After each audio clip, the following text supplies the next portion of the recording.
Alright, to tell you guys that I had no lights on and I was really not ready in like the last minute and a half that was on the timer is is an understatement. But you know, I'm a professional, so I'm ready now.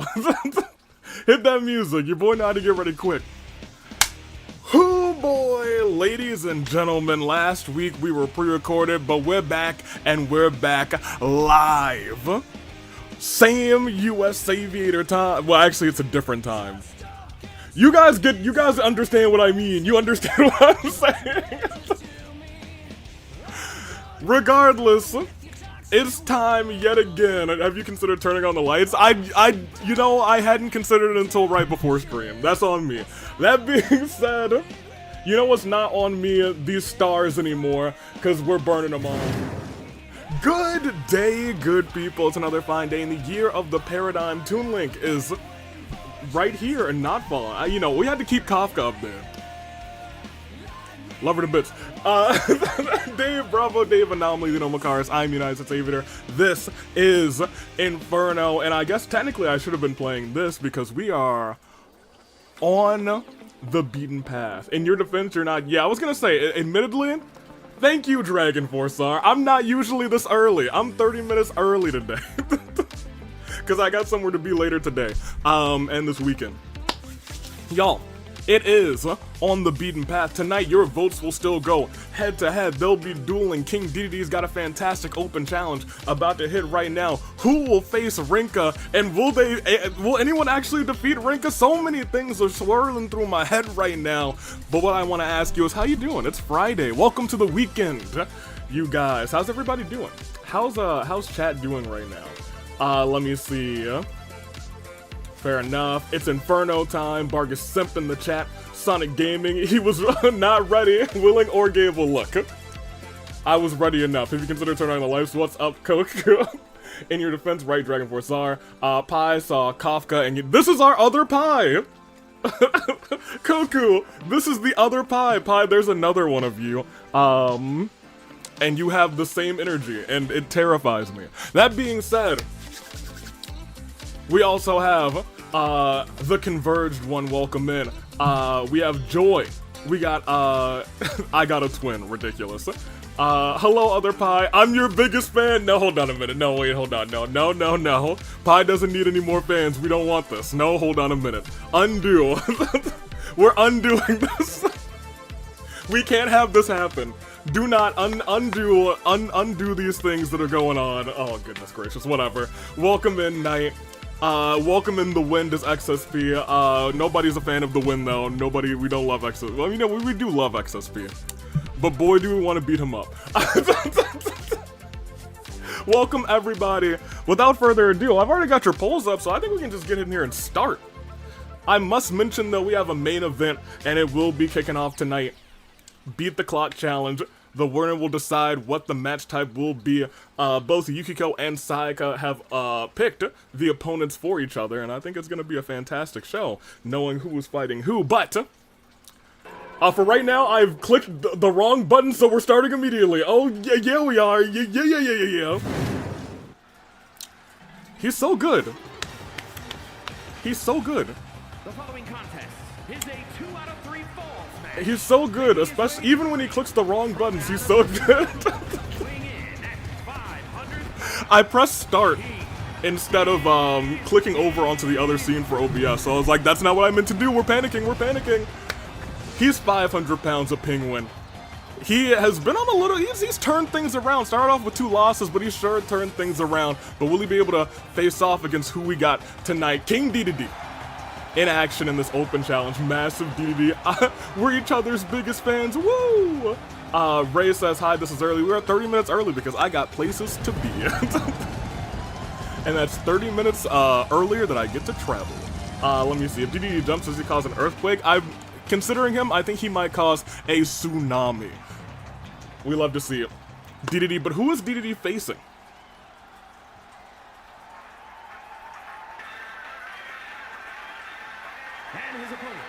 I don't know who it is. Did that say Metal Sonic? Oh.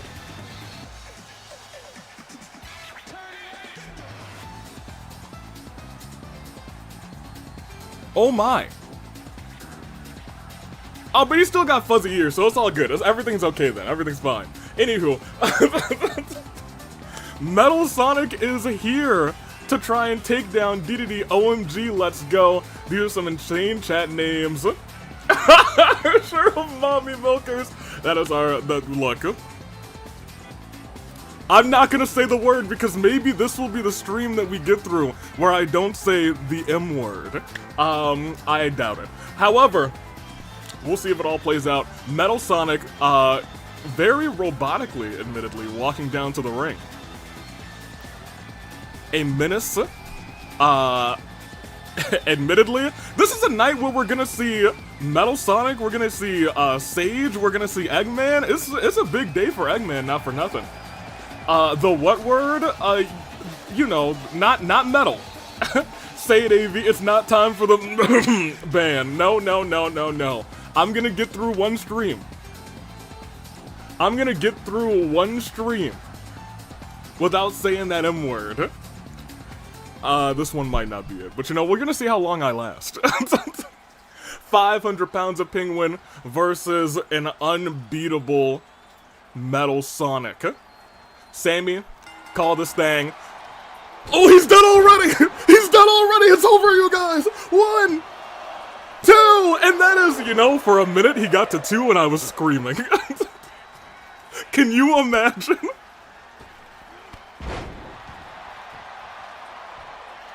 Can you imagine if it were over in 3 seconds?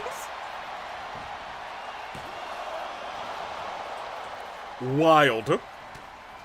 Absolutely wild. Dropping him. Dedede is trying to mount a comeback. I gotta move my vitamins out of the way.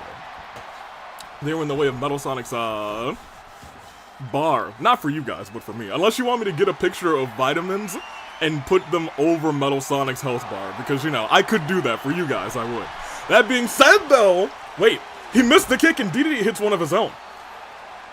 No hammers in place yet, but Dedede's starting to turn this whole match around. Starting to turn this whole thing around, except maybe not so much anymore. He's throwing Dedede and oh goodness gracious, a headbutt to the back of the neck and tosses him towards the barricade. Dedede flattens man like a pancake, and as a fan of pancakes, I would know, but a cheeky roll-up by Metal Sonic, that's one, no, not even one. Dedede said, you got me early with that move, but I'm back in here. I'm about to clobber you. He's about to clobber him. Let me see, down in the first 2 seconds would be wild. That would be the quickest pinfall we've seen ever. But I would scream. I would have screamed, y'all. The microphone would have peaked. I would have had to mute this thing. I mean, you can say mommy, you can say milkers, but you can't say, but not mommy milkers. I can say both of those words. I just can't say, you know, a word that's, you know, and, you know, I'm taking it easy. Man's nearly got blitzed, correct. You got vitamins you didn't share with us? Now they're mine. They're my big boy vitamins again with that stunner. Rocking the chin and the beak of poor King Dedede. And a clubbing blow to the chest, stomping the man's out. But I will say, you gotta keep in mind, King Dedede is strong. As we said earlier, that's 500 pounds of penguin. And with those double fins, it was almost the final fantasy. And wait a minute. Dragging him over to the, ooh, not to the ropes. Blast his head over, I guess, head cavity, robotic appendager. Look, he threw him on the apron. You said mommy milkers, AV, and I'll say it again. Never mind, you meant, yes, that's the word that I meant, Pie. I will not say it. Of course, as soon as stream starts, I need help. I need to help with dinner. Godspeed. Prepare for dinner, and actually take a peek here. Dedede stunned there and didn't have resiliency. Just 2 though. With the hammer in play, these two start to do battle. For realsy. And Metal Sonic saying, I don't want that filthy sledgehammer. I'm getting my own. And whoa, right, it looks like he might have tossed it right into his crotch. I'm not getting up from that. Goodness gracious, Metal Sonic, why are you gonna do that? Why would you do that? Goodness. He might never get up again. He used the brass knuckles earlier. Oh, I was wondering why he was stunned. And now he's turning him around. Oh, wait, hold on. Reverse the finisher. King Dedede said, it's going to take a lot more than that to take me down. The metal reverses right back. But Dedede sends him into the barricade, and Dedede misses wildly with that dropkick. He's not, you know, he's not a high flyer. He shouldn't be jumping all over the place. He is literally 500 pounds of penguin. That being said, if he goes to the top rope and lands on you, you're doomed. You are a dead man, or woman, or anybody who's not prescribed to those two terms. You're dead regardless. If you're living, you no longer are. Dropped. Oh, lifted up again, sweeping the leg. Carries him up. This time, Dedede stops himself from going to the barricade. And Metal Sonic lifting Dedede up with ease and slams him on the barricade. And now trying to rip the beak apart of King Dedede. The king is down, and now he's getting manhandled. Or penguin handled? Unsure what the correct terminology is, but we'll get there. We'll get there. Sledgehammer connecting again. Metal begging for the king to get up. Dedede takes the hammer back, saying, that's my weapon of choice, and going for a quick pinfall on Metal. This late in the match could be enough for resiliency. It's still not. What is it gonna take? What on earth is it going to take? Metal gets a quick leg up. We gotta shine the spotlight. They're in dangerous territory. They are off the protective matting. Oh, thank goodness. Metal realized that, saying, okay, let me get right back in there. If they had hit moves on that hard concrete, it could have been irreversible damage. We could have seen injuries out the wazoo. It could have been a dreadful experience. Let me see. Dedede's never having kids after this. Oh my gosh! He threw the sledgehammer right into his face, but again, a Metal with a cheeky roll-up. 1, 2, still no resiliency. Still no resiliency. Oh my gosh. And a tornado kick right to the spine. Dedede's, he was laid out flat like that Family Guy meme. Goodness gracious. But able to roll back up. And a spear! Intercepting Dedede, crawls into the pinfall. 1, 2, and Dedede still doesn't burn resiliency. Dedede's come a long way in these fights. He's learned a whole lot, but this may be his toughest competitor yet. I don't know about that. He did fight Dio. That being said, and another spear! Oh no, 1, 2, resiliency's finally burned on the king, and he is in danger. Metal Sonic lifting him up, going off the ropes, and hits him with a cutter. Right in the ring where he wants to be, and maybe I was wrong because he left immediately. Alright. Guys, I'm parked next to a Burger King, so Dedede has to win. Oh, you know, because, you know. Burger King, King Dedede, Burger King Dedede. Hold on a minute. Lifting up, Metal Sonic. Drops him on the ropes, trying to dislocate those joints. With the pressure and the speed, using gravity to his advantage. Missing that shot, though. Metal Sonic with a kick out of nowhere. Dedede's rocked. Eyes glazed over as Metal Sonic wails away over and over again at Dedede. Dedede able to get back up though. May have saved himself. Lifting up Metal Sonic. Where's he gonna take him? Head face first on the turnbuckle. Lifting him. Metal Sonic refusing to let go. Dedede lets go instead and gets the sledgehammer for himself. But look who rolled up, and he ran right into the spear again. Interceptor. 1, 2, and that's the first pinfall awarded to Metal Sonic, and he's looking to end this thing immediately after punching Dedede in the head before the bell rings for the second fall. Stomping every appendage, every fin and flipper of Dedede off the ropes, but he got out of the way. Dedede able to survive. That could have been the match. A knee strike right to the head. There's bolts shaking around in the head. of Metal Sonic. It looks like he's trying to recalibrate his senses, but Dedede's not going to give him the chance. Sledgehammer again, this time to the chest, Cassie, and the face, and the cheeks. I don't think robots got cheeks. Well, maybe they do. Let me. Are there any robots with cheeks? I'm asking for a friend. That being said, right into the backside of Metal Sonic with that sledgehammer, dragging him. Oh, and sits down 500 pounds. 500 pounds. Oh no. 1, 2. He didn't use resiliency. It's all tied up. 500 pounds of penguin right onto Metal Sonic.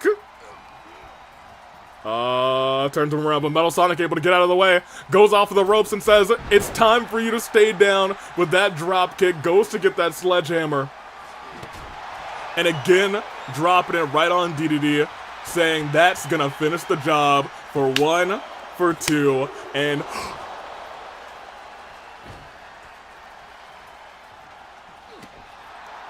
After everything that we just saw, I was certain that this one was all she wrote. Dedede gets the knee up. He gets the knee up. He has the advantage, lifting Metal Sonic up. Sammy in the way, but moves Sammy out of the way and tosses Metal Sonic. I thought he was going off the ropes. I was about to scream. But look who, he was thinking about going off the ropes too. Oh my gosh, intercepted him with a sledgehammer, but he intercepts him with a rolling kick. Dedede's out cold. Count to infinity, ladies and gentlemen. It's over. 1, 2, and that's our match. Metal Sonic picks up an impressive victory. My gosh. Here is your winner. Well, now I gotta catch up with Chad. Goodness gracious. Let me live in ignorance. I got you, ignorance. Truly is. Wait, hold on. Metal Sonic, no, get away from Sammy. What are you doing, Metal Sonic? Get out of there, Sammy.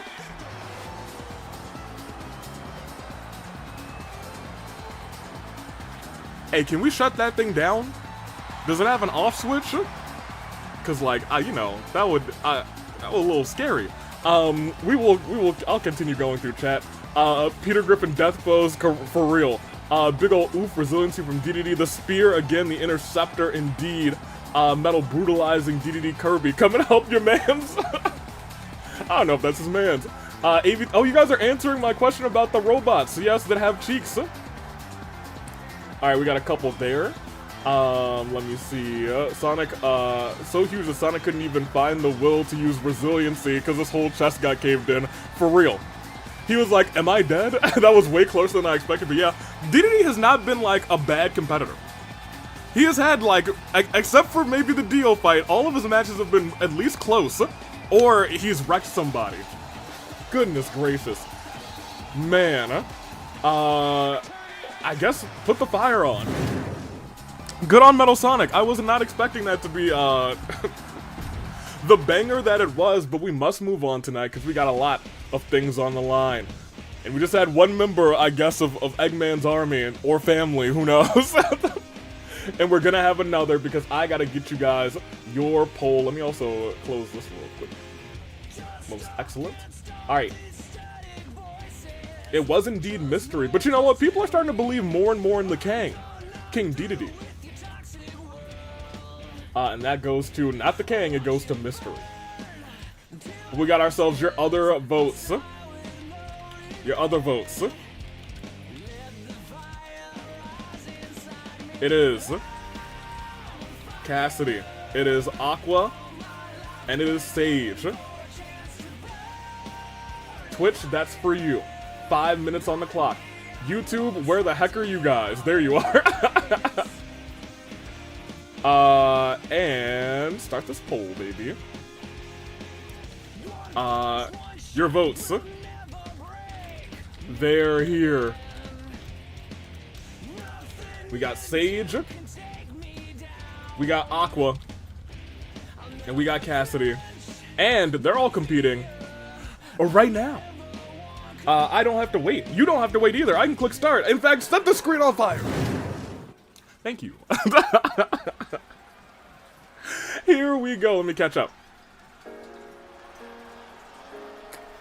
Or, let me introduce everybody who's here. The following contest Out is a first. triple threat extreme rules match.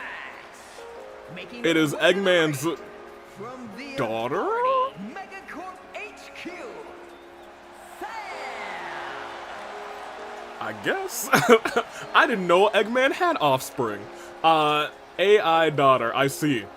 So Eggman does not canonically, you know, do the thing. That being said, here we go. First time competing in the AWE. The winner of this match will have to go one-on-one with Kim Possible, which I'm now realizing looks very like a very terrifying experience.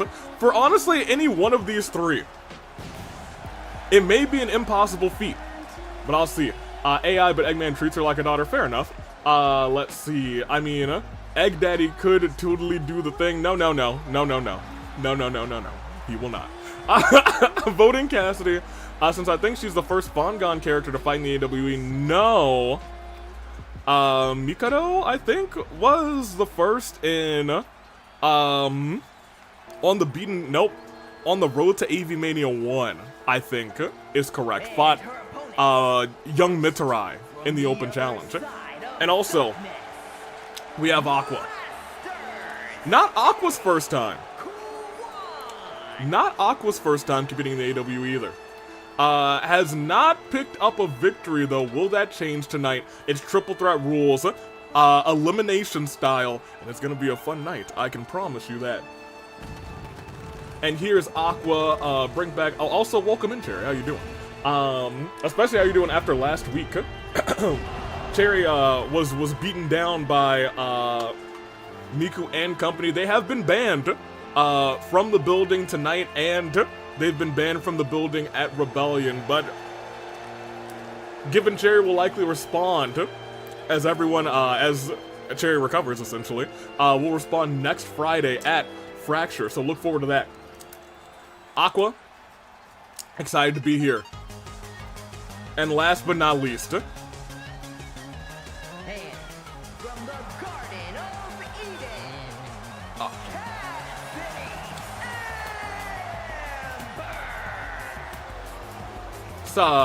it's a gremlin. To say the least. I'm gonna say a gremlin, to say the least. She is one excited son of a gun. Gonna vote Sage, but I like any of these results. I'll be real, whoever wins this is probably gonna get bopped by Kim Possible. But there's always hope. At the end of the day, there's always hope, and this triple threat match will prove that. Hopefully they can all at least put on a grand show. She is speed! Aqua, Cassidy, and, oh, I missed Sage being first. Never mind. Alright, Jessica's calling this matchup. I got a pin, and we will see how this all plays out. Immediately going after, ooh, a suplex there. In fact, they're both going after Cassidy. Cassidy gets the legs up. Cass, toss, and Amber. And drop kicking. Oh, unique offense. Drop kicking. Sage into Aqua. Fantastic. Oh, hold on. Shot to the, I guess, the groin, to be honest. Sage lifting up Cassidy. And dropped onto the ropes, but out of nowhere, oof. I don't know how she got into a bulldog position for that, but this match carries on once again. Elimination rules, you might want to conserve your stamina as much as possible, let your opponents fight, but I don't think any one of these three ladies, are looking to give each other a chance to rest. I say as Sage rolls out of the ring. Incredible sunset flip by Aqua. Cassidy, I looked like was going after Sage, but that's not the case. Instead, Cassidy and Aqua still doing battle, and Sage looking to take advantage this time, tossing Cassidy into those steel steps, and Aqua, seeing that it hits a nice little scoop slam. High angle scoop slam onto Sage. Aqua, toss to the side. Cassidy looked like she raged up, but literally had no signature bar, so instead was just excited to be here. Hold on. On the ladder. Cassidy stepping back in. Everybody stepping in, and I want to everybody keep in mind there's a ladder right there. What are the odds that nobody goes through it is the real question, because there's a big possibility. As I break out my water. Reasons why you don't eat too much sugar, lol, fair enough. She is my exact opposite, it's crazy. Aqua's winning, says Dusk. We'll see about that. We will see about that. Dragged over to the, no, I was gonna say over to the ropes. Aqua able to stop it, Cassidy watching on, waiting for that moment, and the moment was a shot right to the back of the neck, and now Sage looking to handle nothing, because Cassidy's going wild. I expected some reversal in the nick of time. Able to get the hands up. Elbow right to the throat. Amber from behind. I'm sorry. Aqua from behind. Cassidy, Amber's the one with that drop kick. Ooh, running knee by Cass. Aqua trying to return the favor, but ducking that clothesline. Cassidy, Amber on all cylinders. Dragging over. And it looks like we might see a little double team. No, double headbutt.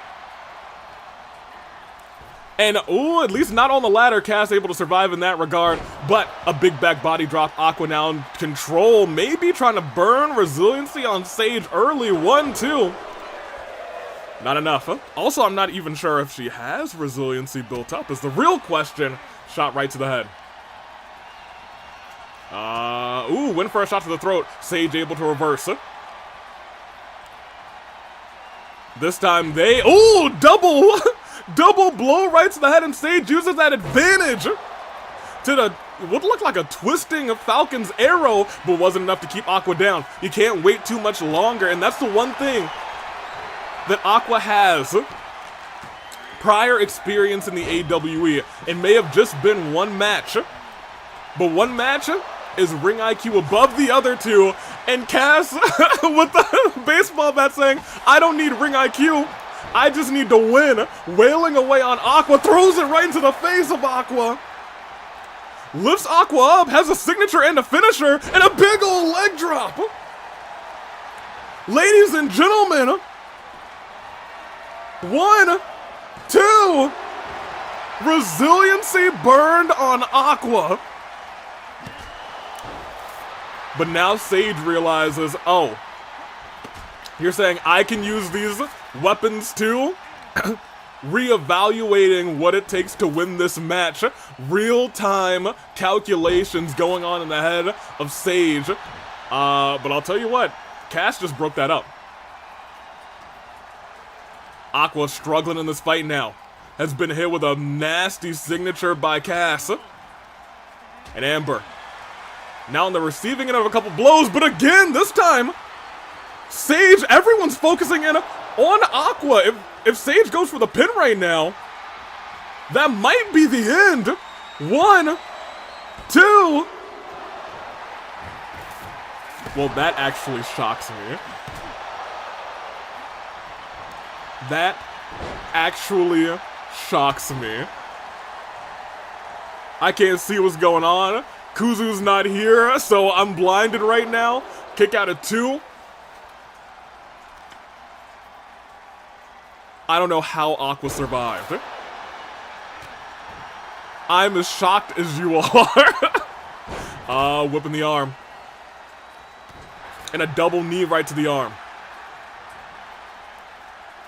Aqua now realizing, alright, this might be the moment. I gotta get both of these two to burn this resiliency. We were talking about that ring IQ earlier. Has taken heavy shots before. Maybe, ooh, hold on. I'm not sure about that. Aqua may have went face first at the edge of that ladder, but still conscious, still able to fight. Sage, looking onward, gets that sledgehammer saying, these were effective in the last bout. Maybe they'll be effective tonight as well. One shot right to the gut of Aqua. And I can't see those shoulders, but it's definitely 1. It's 2. And again, Aqua kicks out. Again, a kick out from Aqua after the sledgehammer. Oh no! That was so close to being on the ladder. If Sage didn't, use that knee, it could have been over. Aqua brushing off that blow and a back elbow to Cass. Shot to the head. But firing back. Reversal. Reverse DDT. And what do we got here? Aqua is reversing everything in the ring right now. Tried to jump off the ropes. Not working out in her favor. Turned inside out with that clothesline. But look at this. Cassidy tried to get the upper hand onto Sage, but a nasty tornado DDT connects instead. Stomp to the back, and Sage may be looking to set up claw hold and a slam from the ground to the heavens and right back down. 1, 2, and that is not resiliency. But a cheeky roll-up. Hold on a minute, this might be resiliency. 1, 2, unexpected. Able to kick out as well. Aqua realizing, I think there's I think that's a submission going on right there. This is definitely a submission. Okay, yep. No resiliency though. But that's not a submission. That's a finisher. Big move for 1, for 2. Cass is the only one left with resiliency and has 2 finishers. While that doesn't spell the end of the match, boy, does it look good for Cassidy Amber. Aqua saying, as long as I can put one of you away, I got a real chance. You both can't team up against me if one of you's gone. Ooh, but a nasty clothesline. Aqua rolls out of the ring, and off the rope, Sage whiffs it. And Cass, taking advantage, tries to drag Sage to the ropes, but Sage gets a reversal. Aqua steps back in. Reversal. Ooh, over the top rope. Wait. Aqua frozen in fear after the wicked moves from Cass, but able to reverse anyway. Reversal pulled back, but a reversal by Cass as well. Dragging Aqua towards the corner. Gets her there. What does she got planned? Goes for a scoop slam, misses, and reverse DDT connects. Oh, and she's got a kendo stick. Shot right to the head. And again, one more hit, and it is going to be a stun situation. But Cass not letting it happen. Dragging Aqua over to the ropes. What's the plan here? Backing up. Oh, Oblivion! Almost onto that ladder. 1, 2, and that's the end of Aqua. Oh, but Cass gets caught with a nasty kick by Sage. Strike right to the knee. Sage has an uphill battle. This is a competitor with resiliency, but it is now a competitor that's stunned. And I think Sage realizing that, saying, let's get this resiliency out of play right now. 1, 2.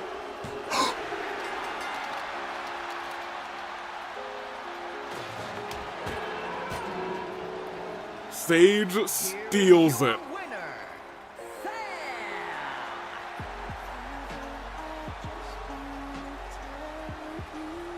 At the very end, I didn't mean it like that. Don't burn resiliency. Come on, it's crazy. Just like that, Cass able to steal it. We have one very proud daddy today. It's not Father's Day. But congratulations to Cass. We'll have to face Kim Possible, which is terrifying, but could be the end of it. Cass, when I said don't burn resiliency, I meant kick out. You should have been more specific. You got trolled by Cass. Sage and Metal have both won. It's a good day for Eggman, and Eggman is in competition tonight. Put the flames back on. Thank you, and once again, Sage from your votes moves on as we continue on with the night. Now, this past Rebellion, Yuri and Clover were scheduled for a match, but the ref had to call it. Tonight, they can do whatever they like. It's Yuri, it's Clover, it's no holds barred, and it's me getting your polls ready. There we go.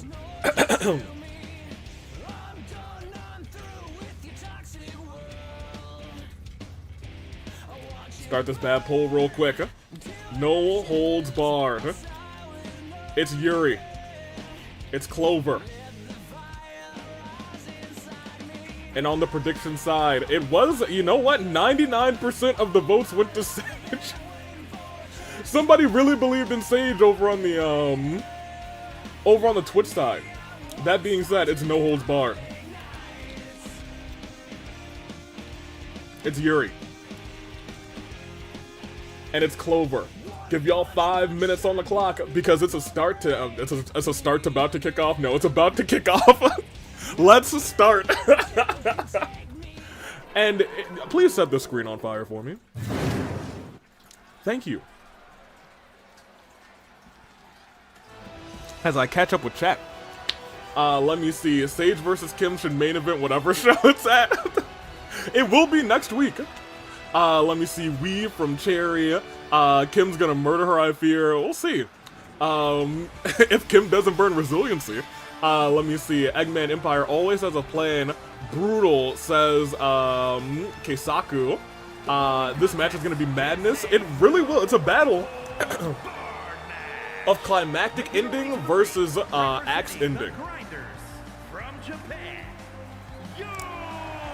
Who does it better? Let me see. I low-key want Cassidy back already. May show up again. Who knows? Let me see.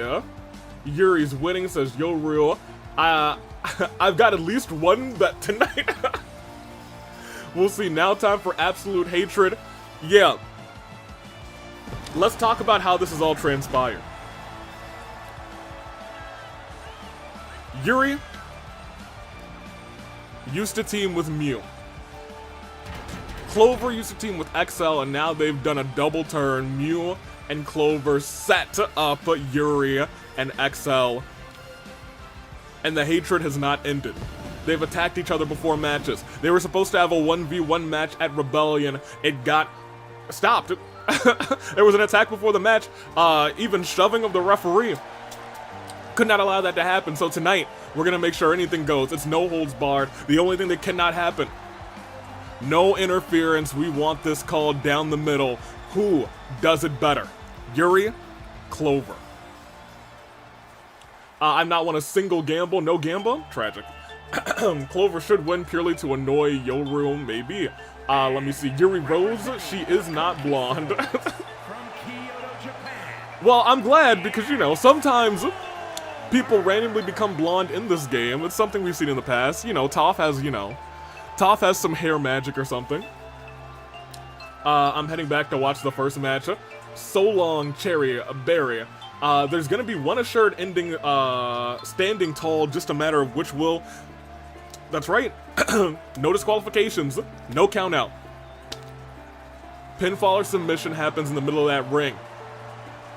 And Clover, who's slowly becoming one of the most deceitful, nasty players in the game. More than willing to try and take out Yuri tonight, but Yuri not looking to let it happen. And we're about to see ourselves a brawl. Sammy, be safe.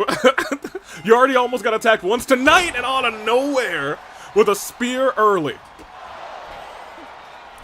Has Yuri up. Drops her flat on her back. We talk about Clover. Clover honestly has the moves of many in her arsenal. Toys along with the racket of Psalm, using moves from all three of them. And the piece de resistance, the axe ending. And I'm sure, you know what, Yuri not too happy about that in its regard, but on the top rope, turning things around into the pinfall. Early on, 1, 2, can you imagine? Can you imagine? Hold on. Big stomp. But Clover turns this thing around. It is a brawl between these two. But Yuri trying to sneak the victory again. Ooh, not even one this time.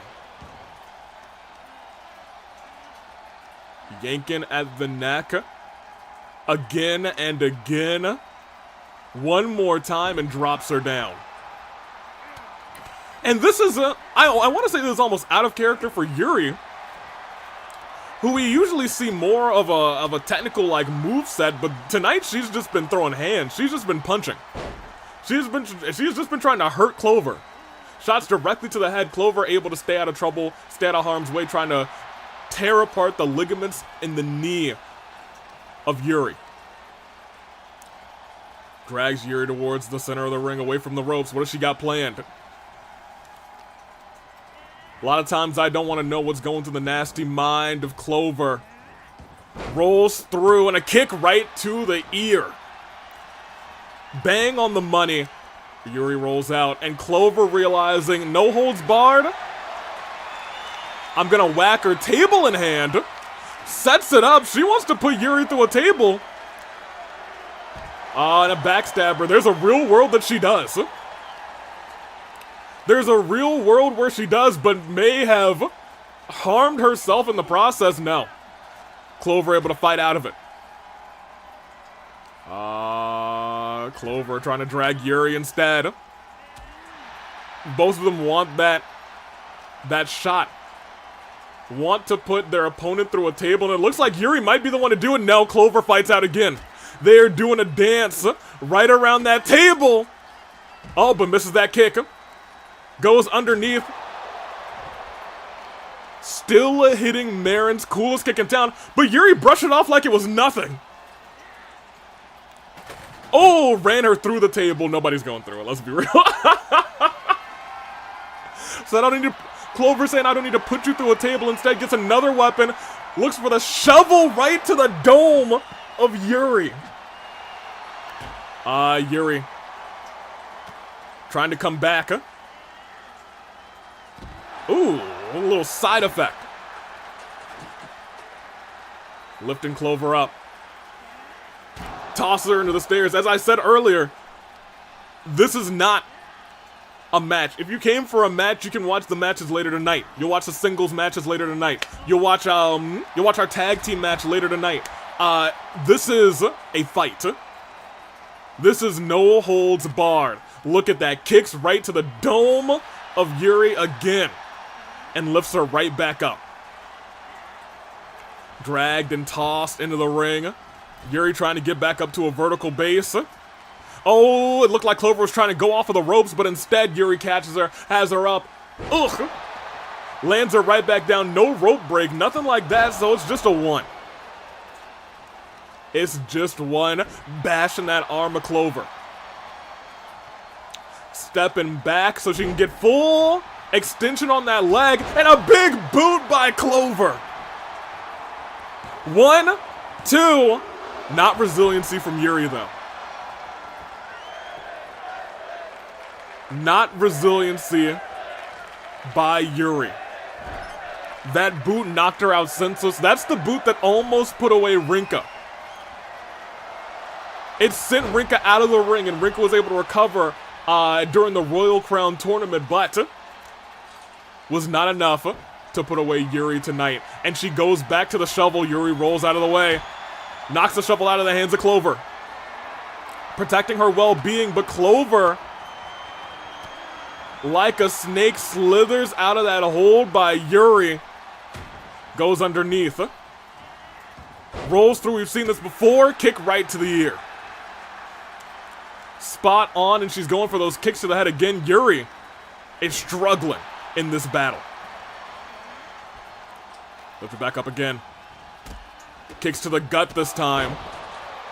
Using those legs to her advantage. I thought about using that shovel again, but Yuri wisely rolls out of the way. Clover saying, get up, get in here, and get this beat down. No, she's jumping. No, not quite jumping. But still has the advantage on Yuri, throws her into the barricade. Ugh, face first onto the outside. Clover, her vitality bar is looking absolutely fine. Yuri able to get out of the way. Both missing wildly with those strikes. Yuri able to come out on top. But Clover once again has Yuri's number with these reversals. Suplex. No, Yuri able to get out of it. Maybe starting to come to again. Big shot, but Clover just powers right through it. Clover is incensed. Clover was the one who caused the match to be just called off the last time. This time she was like, I'm gonna put her away for good. This might be the last time we see Yuri for a while if Clover has anything to do with it. And again, right to the top of the head. Right to the top of the head. Went for that shot again. Throws it at Yuri. And sends her flying to the ground. Ooh, tried to hit those double axe handles. Yuri able to survive. Walking Clover over to the LED board. Sends her into the ring and rages up. Steps in. But a big kick by Clover. She's backing up. And the climactic ending connects. With move theft, she didn't even use her own move. That's why I said climactic ending, because that was not the axe ending. It was stolen, and she's looking to do it one more time. Ladies and gentlemen, call it now. It's been all Clover, and it's been 1, 2, and 3. Uses the climactic ending, then uses the axe ending. Puts Yuri away.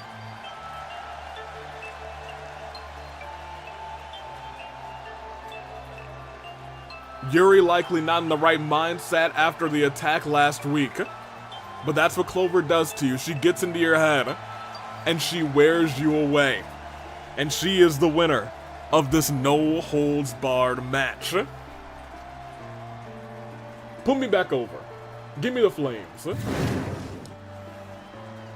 A sad day for poor Yuri, but Clover will be laughing her way to the back, certainly, as we go on with her show. Congratulations to her, to be honest. Clover needed a big win, has been on a little bit of a losing streak, but that all changes tonight. Let's see. Didn't just go for the win, went for humiliation too. Used both her ending and Yuri's to win, correct. I may not like how Clover does things, but she was quite dominant tonight. You can't deny that. That is something you literally cannot deny. That being said, we gotta keep on keeping on. Clover did indeed take this. Maybe Yuri just doesn't have what it takes for a little no-holds-barred. Clover was willing to bring out all the weapons, do everything it took to put Yuri away, and because of that, she dominated. But let me get you guys your votes, not you votes. Whoops.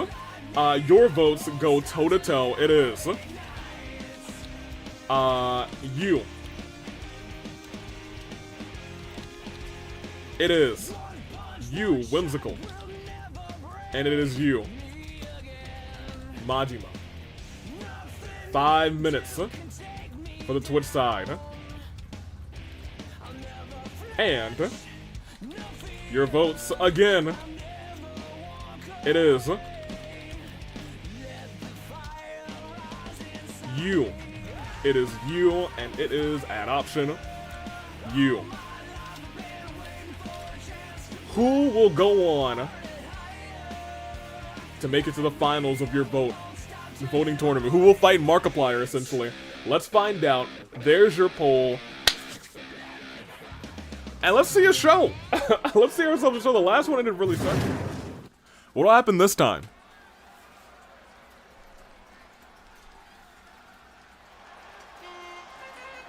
I know this song. Hey! Is a triple threat extreme rules match. Making his way to the ring from out of this world, weighing in at 232 pounds, Robbie. Ladies and gentlemen, it is Mr. Robert Rotten. Robbie is here. And he's looking to be #1 tonight. He's looking to potentially go on and be Mr. Golden Ticket. We'll see if he's able to win this thing. Robbie, we are #1. Ladies and gentlemen, Robbie Rotten. R.I.P. indeed, rest in peace.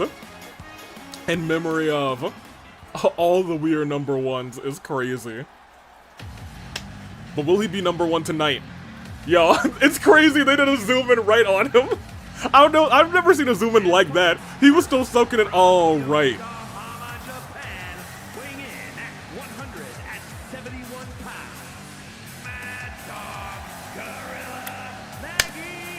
I forgot he's also fighting Majima.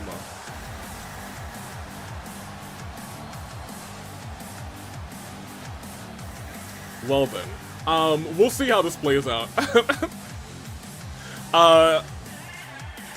Hey, you know what? Best of luck to him. He's literally coming out with a baseball bat. He literally came out with a bat.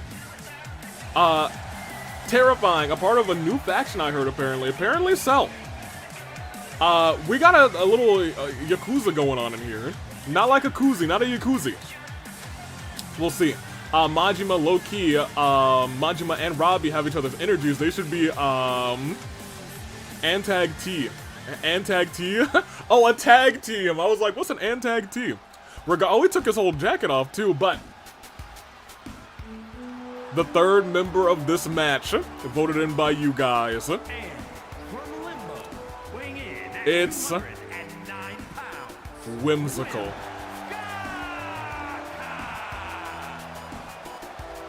Not Splendid, that guy sucks. Whimsical, he's alright. I've conversed with Whimsical. I wish him the best of luck. That being said, he's also up against Majima, so we'll see how that goes for him. Walking down to the ring, let's see how this all plays out. The most chaotic and silly tag team. Yo, this song rules. I need to start playing Yakuza at some point. That is a really good song. I'm not for nothing. Can you imagine him winning Golden Ticket? You just won the championship and you hear that song going behind you? Yikes. That being said, it's anybody's fight. Will it be Whimsical? Participated for the first time in the AW at OC Revolution this March. Was unable to pick up a victory, but had counters out the wazoo. Can he do the same tonight is the real question. Majima, Robbie, Whimsical, who Sammy's kind of blocking, but it's okay. And it starts. It's on. Who will face Markiplier as Whimsical gets the first move, tossing Robbie into the corner, but gets taken out from behind by Majima. Now he's getting beaten up by someone who knows how to beat some people up. Oh, but as I talked about earlier, Whimsical's got these, like, got counter out of counter. You don't count out that Whimsical man's. Robbie Rotten, first time competing in the AWE. Majima, first time officially competing in the AWE, I'm certain. And a punch right to the jaw. Lifting up Robbie. Whimsical going to get. Ooh, hold on, monkey flip. And now oh, goodness gracious. You know what? It might be 3 decent gentlemen in one ring right now. Robbie, however, is in the skies and he's getting dropped down. Oh, he's not done yet. Oh, standing with that move and dropping Whimsical on his head. Poor Whimsy is getting battered right now. And Majima he's like taking no damage. But that all just changed out of nowhere by Whimsical. Blocking that move, taking Robbie down as well. Lifting Robbie up, dropped him on the arm. And wailing away, wrenching it back. Trying to stay alive in this fight. Oh, that's not the baseball bat he brought out. Whimsy, you might want to turn around. Able to stop Majima. And goes for the pinfall right afterwards, saying, okay, maybe that's enough. Just one though. And a drop kick right to the ear. Robbie Rotten realizing Majima coming right back into the ring. Rotten sends him flying. No, no, no, no, Whimsical. You're gonna ruin the camera work, Whimsical. You're gonna ruin the cam. What are you doing, Whimsical? Whimsy! Ah, here it goes. Oh my gosh! Did y'all see that? Majima just put himself through the ladder, basically. Oh my gosh! I've never seen that. Oh! Oh, his chest. Ow! Ah! Oh my gosh! Oh! Talk about a missed move! That was tragic! And I'd like to point out it was the man who was doing the best in this match who was dominating this fight, but man! Ugh! Whimsical getting battered with that that kendo stick, broke it across his head. Robbie Rodden slid through and actually tripped up Majima. Admittedly feels like a very Robbie Rodden move, not gonna lie. That felt correct. Hurricane Rana by Whimsical. Entering the first hour of this stream. Ooh. Robbie on the ladder. Majima, ooh, looked like he was gonna go into the ring, but instead went into the steps. Face first, and now Whimsical looks like he's doing alright, but that all just changed. As he takes a nasty signature, and a German suplex. And now, still able to stand up, though. Might not last for too much longer, though. Oh, maybe I spoke too soon. Lifting up Majima and dropping him again onto that ladder. Been his #1 enemy in this brawl. And now Whimsical tossing the steps. Robbie Rodden, big chops, big slaps, but gets twisted by Majima. Ooh, I got a massage, huh? Ooh! Yo, these stairs have been doing overtime. And Majima apparently is doing overtime with these weapons. He gets a sledgehammer. And it hits Robbie twice. Robbie able to get the elbow up, though, knocks it out of Majima's hands. Huh? Robbie, did you just say #1? Everybody back into the ring.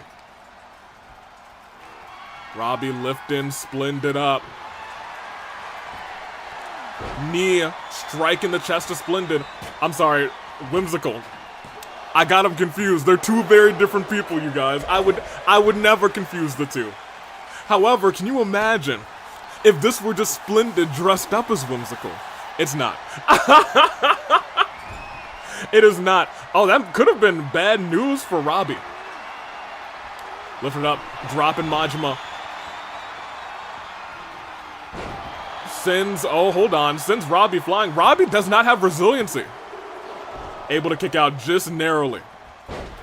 Yo, Majima, we need to talk. I don't know what you're doing with your body. I don't know what you're doing with your body out here.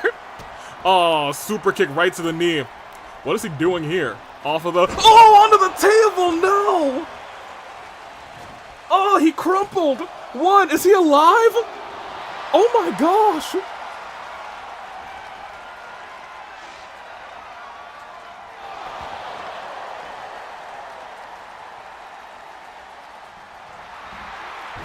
Oh my gosh. Oh! Catches Robbie from behind. Whimsical realizing, okay, yeah, that hurt. That hurt and that hurt bad. Oh my gosh, his neck. His neck, man. Majima's now holding back. That's crazy. Dropped. Whimsical, wait a minute. Up. And that's Wild Thing right onto the neck of Robbie Rodden this time. 1, 2, that might be resiliency from Robbie, it is. Only one man with no resilience, with resiliency left, and that's a Majima, but I'll tell you what, he doesn't have it built up. There's a world where they sneak a pinfall on him, and he does not have resiliency. Brainbuster by Whimsy.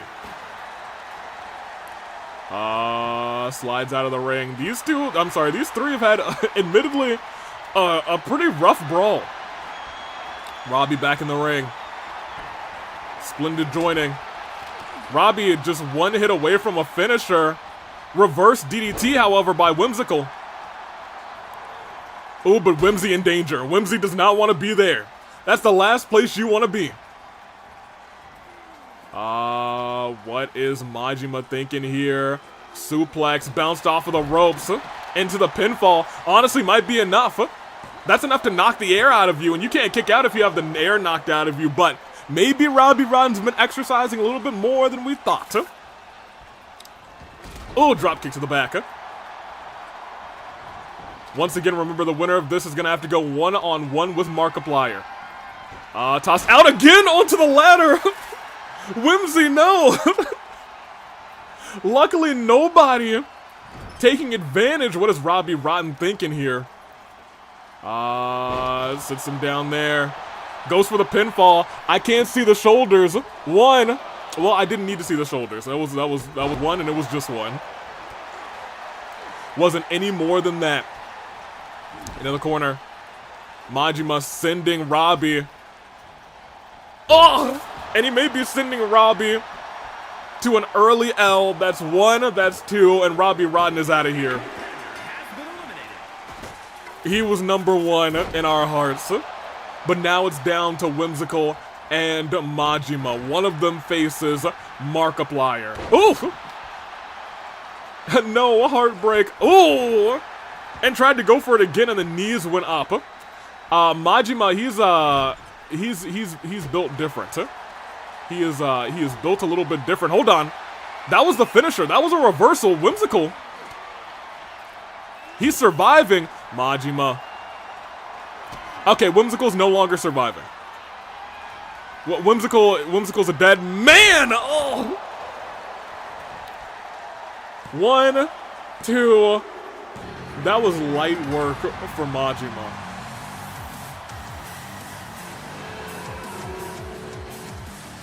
Here is your winner,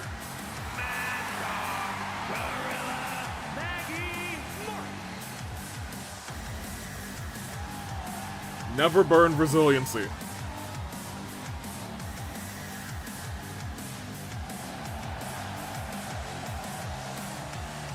I'll tell you what, we were worried about Markiplier. But I'll tell you what, if there's someone who I think could beat him right now, I think it might be that man. He tried to murder Whimsy. I'm surprised Whimsy was still alive after that Panama Sunrise onto the table. Goodness gracious. Set the screen on fire.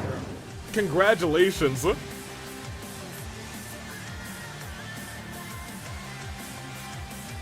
You're right, it is a pretty good song. We will continue. Oh man, we're 0-4. We got a 4. Wait, we got a 4-4 too. The two different spectrums there. As we close out this poll, Majima did have the lead in the polls, but I'll tell you what. I think everybody was a favorite in that match. There were no losers. That being said, will somebody lose against Rinka tonight, or will Rinka finally have somebody in her match at Ticket to Paradise? Because right now, I don't know anymore. Rinka.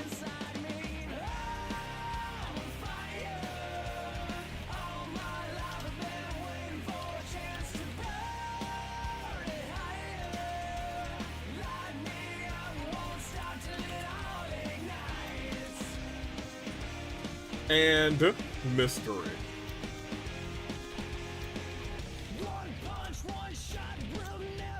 There we go. Who y'all think Mystery is the real question. I call her Debbie. There we go. And start that poll.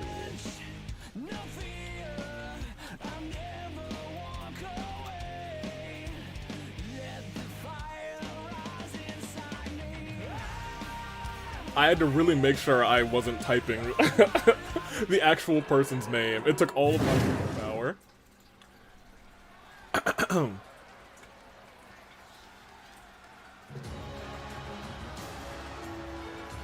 Their name begins with a C. Well, that's Rinka. Her name doesn't even contain a C. But boy, has she been, crazy. I thought, at least by this point, given her competition so far, that she would have eaten at least one pin, you know? Maybe. She went up against Camilla in what was a spectacular match. She destroyed Mew. Making I don't know what it's gonna take, y'all. I can't say I know what it's gonna take, but as she continues walking down, let's see how it all plays out.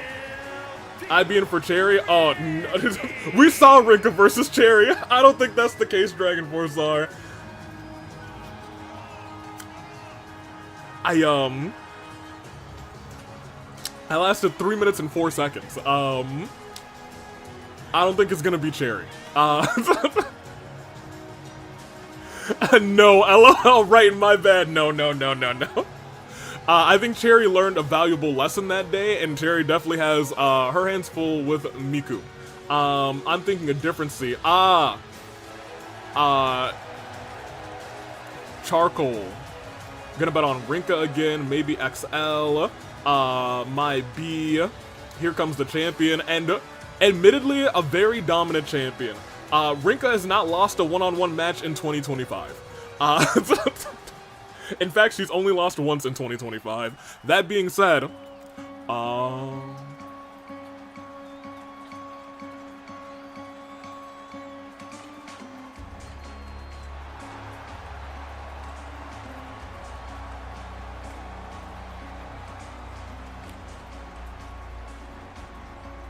it's Hina.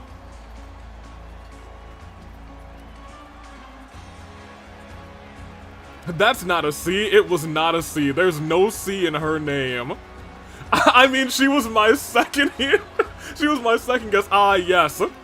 Chow Asahina, our favorite. There she goes. This time last year, she was the dominant AWE champion. And now she's going to have to go toe-to-toe with a dominant AWE champion. It's a one-on-one brawl. Rinka, Hina. Hina sees this as her opportunity back to the top, to erase the mistake of Sayaka beating her for that title. She said Ticket to Paradise, she's never lost at that event. And she wants to go and do it one more time. Let's see how it all plays out. Can you imagine Rinka versus Hina for the title of Ticket to Paradise? I don't want to imagine it, but I'll tell you what. I'd like to see it. There's fewer things that I want to see more than that. But let's see how it all plays out. Hina. Can she do it? Nobody's been able to do it so far. Not a soul has been able to do it so far. And she's putting all of her marbles on this opportunity. 1v1. Rinka y'all, and we're doing this for free? I mean, we do it all for free, but I mean, like, look at this. This is just on Inferno. It's crazy. This could have main evented any show. This could have main evented, this could have main evented AV Mania. This could have main evented any show. But here we are, right here, right now, reversal. And we got an even match so far, trying to immediately take the wind out of the sails of Rinka, saying, alright, you can't breathe, you can't run fast, you can't spear me, but Rinka dominates, throwing Hina. Hina rolls out of the way. Steps back in an uppercut. Heavy shots right to the throat of Rinka. But Rinka, a shot right to the eyeball of Hina, and a big clothesline turns her inside out. Flair, I'm late. You know what? You came in at a great time, I'd say. Powerbomb by the powerhouse of the Flame Tribe. And again, Rinka showing off a little bit of her flexibility and maneuverability as well. Hina, a little quicker than Rinka though. That's the big point here. I think Hina's got the speed game, the speed advantage on Rinka. And she has worn the champion down a little bit. I want to point out, Hina with some targeted strikes. Drops Rinka, trying to go for a quick pinfall on her. That might not be a good idea, Hina, because now she has a signature. Questionable move. But I'll tell you what, if she doesn't give Rinka the opportunity to use it, it don't matter. She tried to use it. You saw that hand go up. She was calling for that choke slam, and Hina saw it. Hina was a step faster, saying, all right, no, we can't have that. Throwing hands, and now these uppercuts again by Hina. Went for that suplex, the legs went into the barricade. But again, Rinka gets that leg up right into the head of Hina. Lifting Hina up. But Hina able to toss Rinka to the side. Kick right to the back. Stomp to the back. Stomp right to the chest. Ooh, and hold on, Hina is firing on all cylinders. I want to point out, if she wins this by countout, that's still a win. A win by countout is still a victory, but she doesn't want that. She came right back out and right into the clutches of Rinka, but maybe that was bait. Maybe she baited her out for even more damage. And she's trying to work up a signature on the outside, using the outside to her advantage. Using the barricades, using the LED post, she's using everything that she can, essentially, without getting a disqualification. If she could use weapons, that might be what it needs to be to take Rinka down. But Rinka is now on wobbly legs. This is the roll through. But, no, not reversed by Hina. Rinka able to power through it. And another nasty clothesline. Again with that standing splash, flipping right into Hina. Hina whipping that arm. Lifting Rinka up, has a signature. She's able to use it. Oh no! Goodness gracious! Did you see that reversal? She just said, no, I'm not going down, and slammed her right onto the mat, but that's just a 1. My gosh. We all thought for a second, we said, wait a minute, we know that move. And Rinka said, nah. Has her tossed over the ropes. What is Rinka thinking here? Oh my gosh, a spear! Spear to the outside! Oh my gosh! Is she alive? Oh my gosh! Hina's still able to counter though! Goodness gracious! With that spear through the ropes, Hina's realizing, alright, this is serious, goodness gracious! One move has turned this whole thing around. Hina was the favorite, I would say, for the whole first half of this matchup, but that spear through the ropes has turned everything around. A kick to the gut, and she's going for that choke slam, but Hina again with the reversal, and Rinka stunned. And Hina's mounting a comeback. Could this be? Can she do the impossible falling drop kick? Goes for the pinfall right afterwards, saying she doesn't have resiliency right now, but she's still able to kick out. Still able to kick out. My gosh. Rinka rolls through, and she steps to the corner, but Hina wisely saying, no, I gotta get into the corner myself. She knew that she was getting ready for that spear. But that might not matter this time, because she's set up, still not set up perfectly. Again, Hina refusing to stay down. Pull back into the shoulder. She's trying to systematically tear Hina apart, but Hina refusing to stay down, dodges that uppercut, but lifted on the shoulders and dropped onto the knees. Y'all, what a match. Kick to the back of the knee, Rinka again trying to get to the corner. Hina unable to stay down. Oh no, she's still getting up. Rolled through, and she's going for let her win.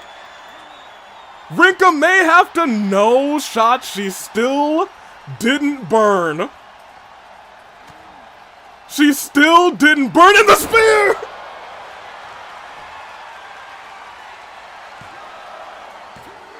That's resiliency. Oh my god. Oh my god. Missed that move. Hina still has 2 finishers on lock. Headbutt. And she said she was going to the corner this time. She was going to the corner this time, but look at this. Hina all the way in the skies. Big splash by Hina. She's given everything she's got to get to Ticket to Paradise. Rinka was this close, and on the, oh, Sister Abigail. On the outside. Count of 3. Headbutt. I think now Hina's thinking, all right, I might need to keep you out of here for 10. I may need to keep you out of here for 10, but Rinka not staying down, lifting Hina onto her shoulders and dropping her, no, not dropping her, ramming her into the barricade. We're at a count of 6. But Hina can't stay down. She has to get back in the ring. You have to remember she's still got that Sister Abigail. If she's able to lock that thing in.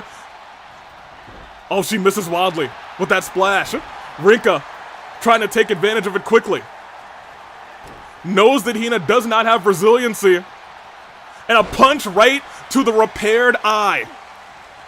But Hina fires back with a punch of her own and hits Sister Abigail center of the ring. 1, 2, and that's resiliency from Rinka. Oh my gosh, she's going up top. If she can hit this move, it could be curtains.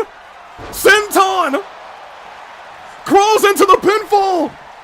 1, 2, and it's official, a Ticket to Paradise.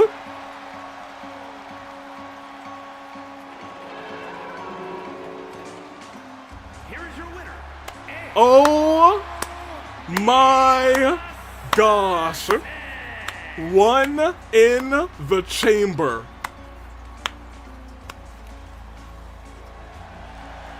Hina said she still got it. Hina said do not doubt her. She saw an opportunity. She said you want the very best in the women's division. Well, I'm here. Rinka's first singles loss in 2025 was indeed to one of the most dominant AWE champions in history. And now Rinka has to put that title on the line against Hina. But could it be anybody else? Right now, it's 1v1. We still got 2 more Fridays to get through. This could be up to a fatal 4-way match. Man, y'all. What a match. What a match, y'all. What a dang match. Give me the fire real quick. Put the flames. Congratulations to Hina. She's found herself in a championship match at Ticket to Paradise. Beating Rinka, as we saw, is no easy feat. Is no easy feat. She had to pull out everything in her arsenal. She had to go all the way back to a senton. But she made it happen. Let's go ahead and continue. Will we see a domino effect? Will we see Rinka lose even more? Who knows? Gonna go stand down the storm. Fare thee well, the wind. Hippo. Hina probably thinks March and Sayaka are flukes, maybe. But now, she's got someone who's not a fluke. Man. Whew. Alright, so let me tell you guys about this 10-woman Gauntlet Eliminator. We got 10 competitors. To get yourself into that Fight Forever Championship match, you either have to win, or you've got to get 2 pinfalls. 2, count them, 2 pinfalls. It's gonna be tough. We'll see who makes it happen. 10 competitors? Who's gonna do it? Well, let's find out. 2 pinfalls, you fight March 7th, or you win. Or you win. There's a world where March could just get a 1v1. We'll see about that, though. Will start in the ring. At regular intervals, a new superstar enters the match. Eliminations can occur by pinfall or submission. The match continues until one superstar remains. Even if it's just Hina versus Rinka, I'm definitely excited for that match. Hard agree, Jax, man. Even if it just stays those 2, the match we just saw bang. Imagine when the title's on the line how much it's gonna bang. Who's out first?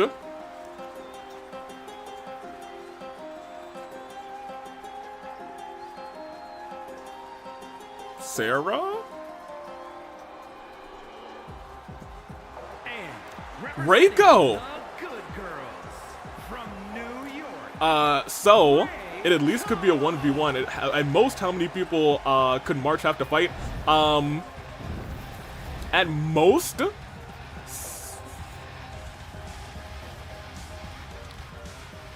I guess 6?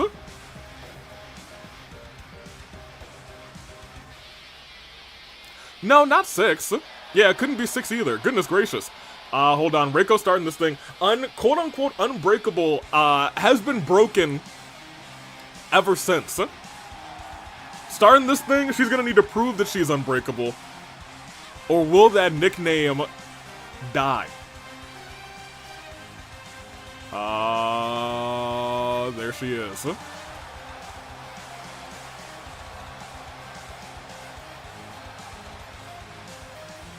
5, yeah, I was gonna say there is a, she would fight 5 people, but I think the most amount of people that could be in that match is 6. So it could be rough for her. In fact, low-key, she could also roll an Elimination Chamber match.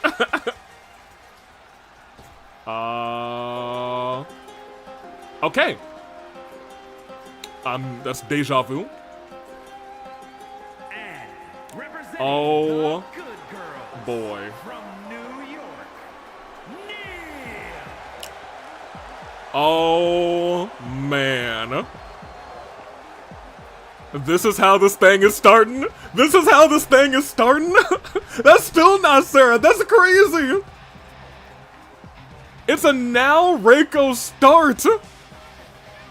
Poll AV. Oh, yeah, I guess it's not a poll. It is not a poll. I'm gonna have to ask you guys which position wins.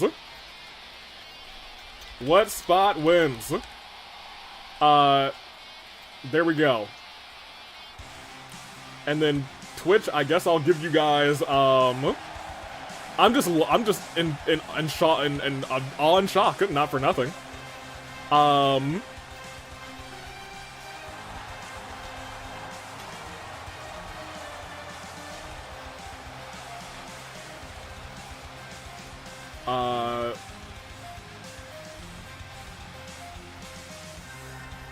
Yeah, I'll give you guys 5 picks instead on the Twitch side. Who win? You down? You know number 1 and number 2 now. So if that affects your prediction, I'll give y'all 2 minutes since I'm late on that poll because I was too busy looking like, oh man, the couples are fighting. Send help. Now Reiko starts us off. Yeah, this is a hot start. It's a wild choice, right? Here we go. Who won between Rinka and Hina? Shockingly enough, Hina pulled it out at the last minute. His sister Abigail climbed to the top rope with a senton. She's going to Ticket to Paradise. Big old boot. Big chop. Hina has never lost at Ticket to Paradise. That is now our big story going into this matchup. They're about to have somebody join at the head of this. Oh, look at this now off the ropes. Drop kick to the back of Reiko. Oh. Oh my. Palutena has only competed 1 time in the AWE, and I'll be real, has never suffered a pinfall loss. Will today be her first, or will she win this whole thing? Oh, wait. Wait, she stopped the girls from hurting each other and says, I'll hurt you instead. Palutena. Starting this bad boy off. Or I guess 3rd in the sense of this bad boy. Taking the leg. About to already have somebody else join. Reiko's just watching on. And you know what? There's a world where these two could just work together. Reiko's kind of just watching. Nope. Nope, I take it all back. I was going to say Reiko's just watching.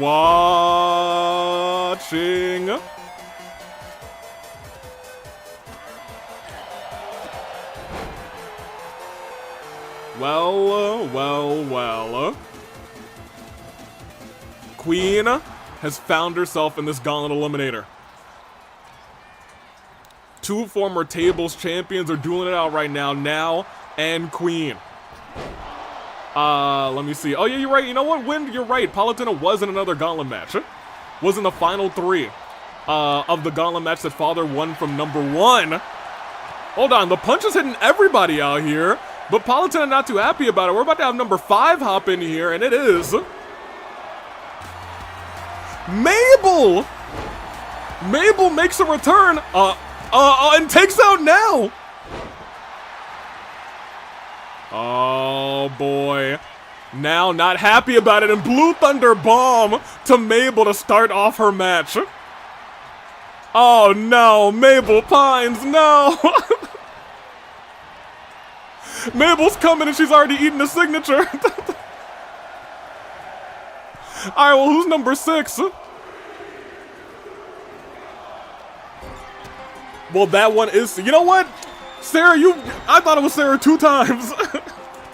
Lo and behold, it was her the 3rd time. Oh, I have a new pad. A new notepad. We're switching back to blue legal pad, baby. Ooh, super kick. Roll up.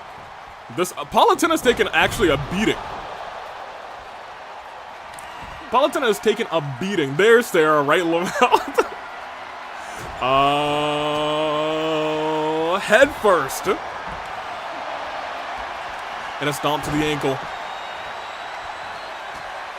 Now going crazy on all competitors in the ring.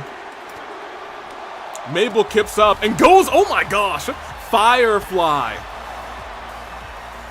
In the last Gauntlet match, couldn't take out Sakura Ogami.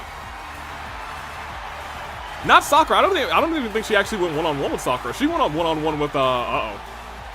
And now she's about to go one-on-one with both Queen and Sarah. Cheeky roll up. On to, hold on. 1, 2. I thought that was gonna be resiliency on now. And ladies and gentlemen, we're about to have ourselves a full ring. Who will be number 8? Number 9 and 10 are gonna have one heck of an advantage. Marceline, the Vampire Queen. Big splash. Queen hates vampires, apparently. Runs up with a baseball bat. Politan reverses that move by now. Mabel in the corner. Big kick by Sarah, trying to put a sleeper hold on a vampire. I guess it's Vampire Queen versus regular Queen. Kick out by Mabel. Firefly goes toe-to-toe with Sarah.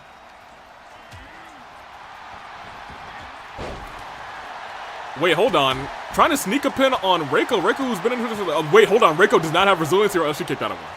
She didn't have resiliency, but she sure kicked out at 1. Number 9 and number 10 must be like, oh no, Mabel! Her braces, man! She got to go and see a dentist after this. 1, 2, kick out. Goodness gracious. Shot to the knee. Dragging Sarah to the corner. Instead, Firefly attacking almost everybody. Mabel starting to get some offense in. Face buster and a power cord kick. Hold on a minute. Sarah might be burning resiliency first in this fight. Nope. Yo, we've burned no resiliency. None. Wait, Samuel, he's dead! Samuel, no! Oh, here it goes. Sammy, I'm so sorry that this has happened to you. You were just doing your job and calling a match. Now nobody can get pinned. Sammy! Sammy, please! Wait a minute.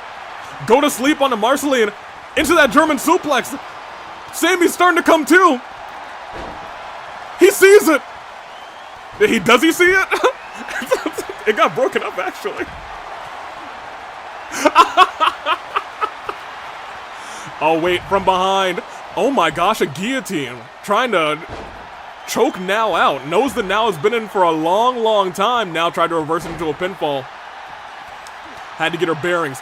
Marceline gets sent flying. Nobody has a pinfall yet in this matchup, but there's opportunity to get plenty. Big chops and big hits. Right back over, big chops, big hits, rolls through, and a kick. Everybody knows the rules. You gotta get 2 pinfalls to get this, and Queen might be the victim of the first. Has resiliency, but will she be using it? Yes. Queen now has the biggest target on her back, but able to move out of the way of that moonsault.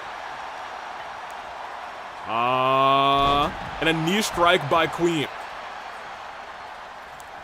Lifting right back up. Tossed into the ropes. Back elbow by Queen.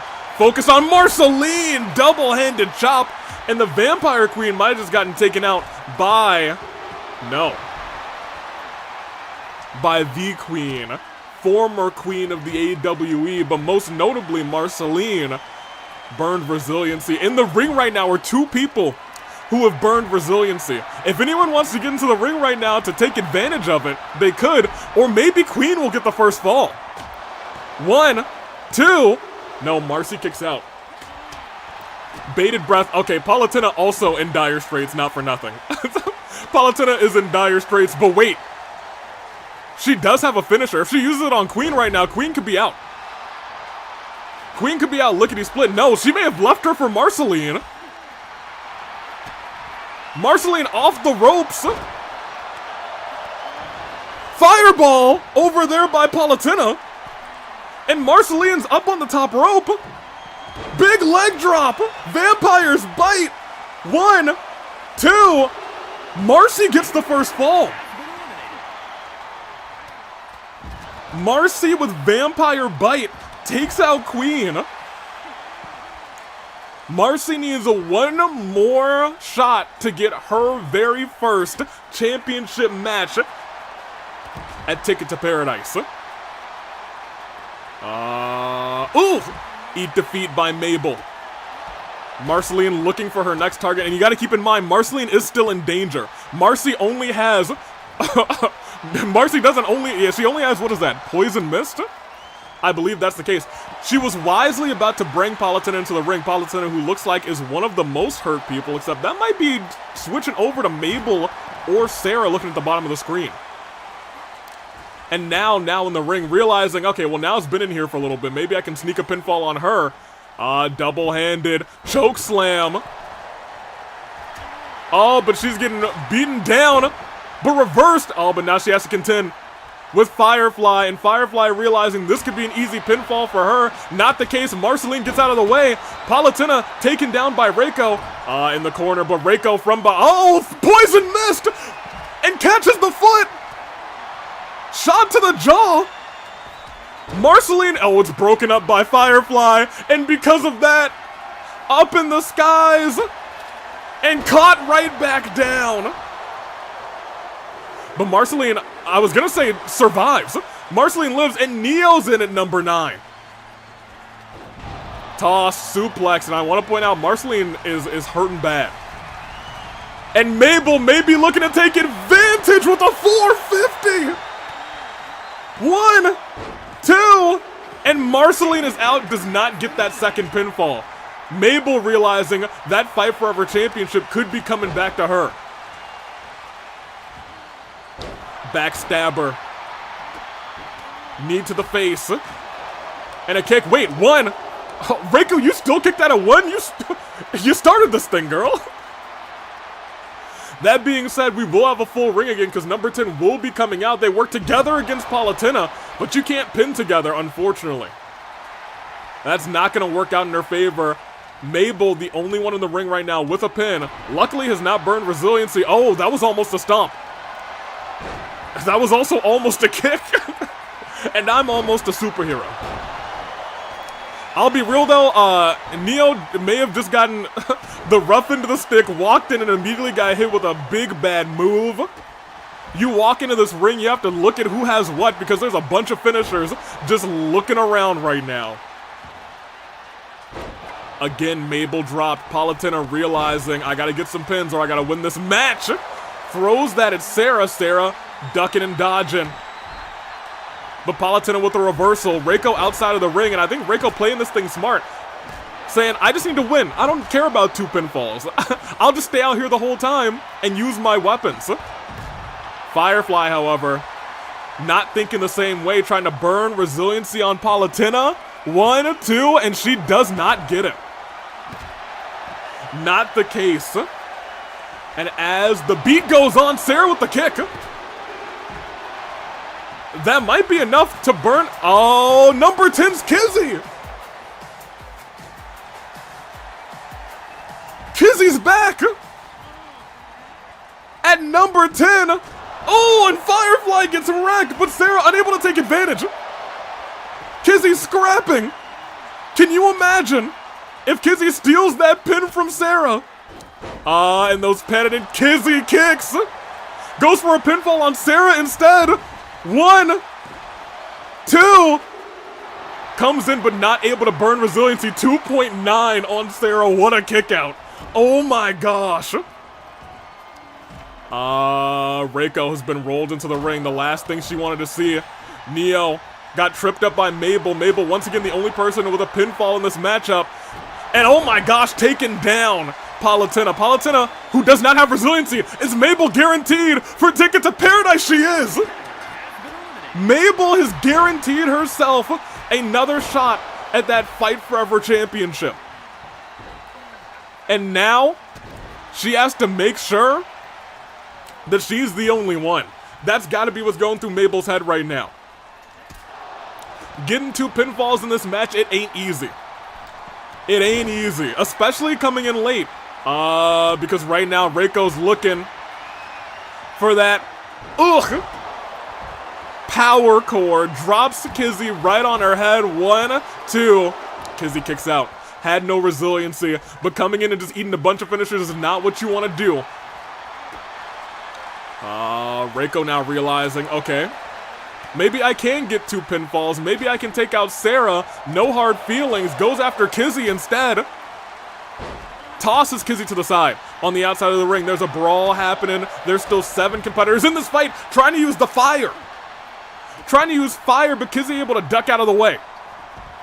Kizzy realizing you were in at number 1. You gotta beat the most beat down. You gotta be the most broken up. And now Kizzy alone in there with number 1 and number 2. Rages up. Kicks the back of now. But now able to reverse. Saves herself. Tossing Kizzy into the corner. Relentless offense. Rolls Kizzy through. Trying to get a pinfall. But Kizzy might still be too fresh. But did already take a finisher? No. Not enough. Not enough. 3 out of 6 already. Rest in peace to you. Hold on. Ducked out of the way. Oh my gosh. That was almost so bad for Neo. Neo almost ate 2 finishers, but instead, it looks like Blue Thunder Bomb connects, and Kizzy might be burning resiliency early on in this fight. No, she goes after Neo instead. Kizzy rolls out of the way. Tried to hit that Kazuna kick. Able to reverse that. But has to look from behind. She's getting attacked on all fronts. Go to sleep. German suplex into the pinfall. Now realizing 1, 2, resiliency from Kizzy. She might be out of this one early. Reiko trying to burn resiliency on Firefly. Still doesn't work, surprisingly enough. And Neo over there burns resiliency. Goodness gracious. Goodness gracious. They jumped Kizzy for what? Kizzy was out 10. Kizzy was out at number 10. Oh, Neo reversing the finisher. Oh, but gets caught and not able to use hers. Sarah, 2. Kicks out. Yo, Sarah's been going crazy. Sarah's not burned resiliency, and I'm going wild. She tried to hit that spear again, and instead saw it coming, said, no, that's not gonna work. That's not gonna work for me. Tossing Firefly into the corner, but has to contend with Neo. Does contend with Neo, and another, wait, nose shot. Mabel gets another one. The more pins Mabel gets, Sarah burns resiliency. The more pins that Mabel gets, the closer she is to a 1v1 match. Boom! DDT onto Neo, rocks her wild, and Neo had no resiliency. Now gets 1. If now can sneak herself another pinfall. Oh, the Kizzy kick, however, connects wildly on the jaw of Now. 1, 2, Now has to burn resiliency. Ooh, I don't know who that didn't hit anybody. Oh, but that chop sure did. Reversal by Kizzy. Reiko's being carried by Firefly, y'all. This is intense. This is getting intense. Sarah, I think, realizing she needs to get a pinfall and fast. as she's tossed into Firefly, and a clothesline into the corner.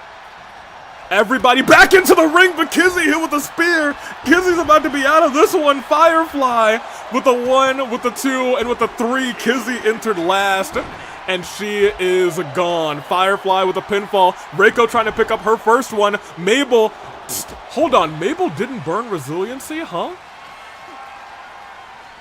Mabel did not burn resiliency, how? Reversal.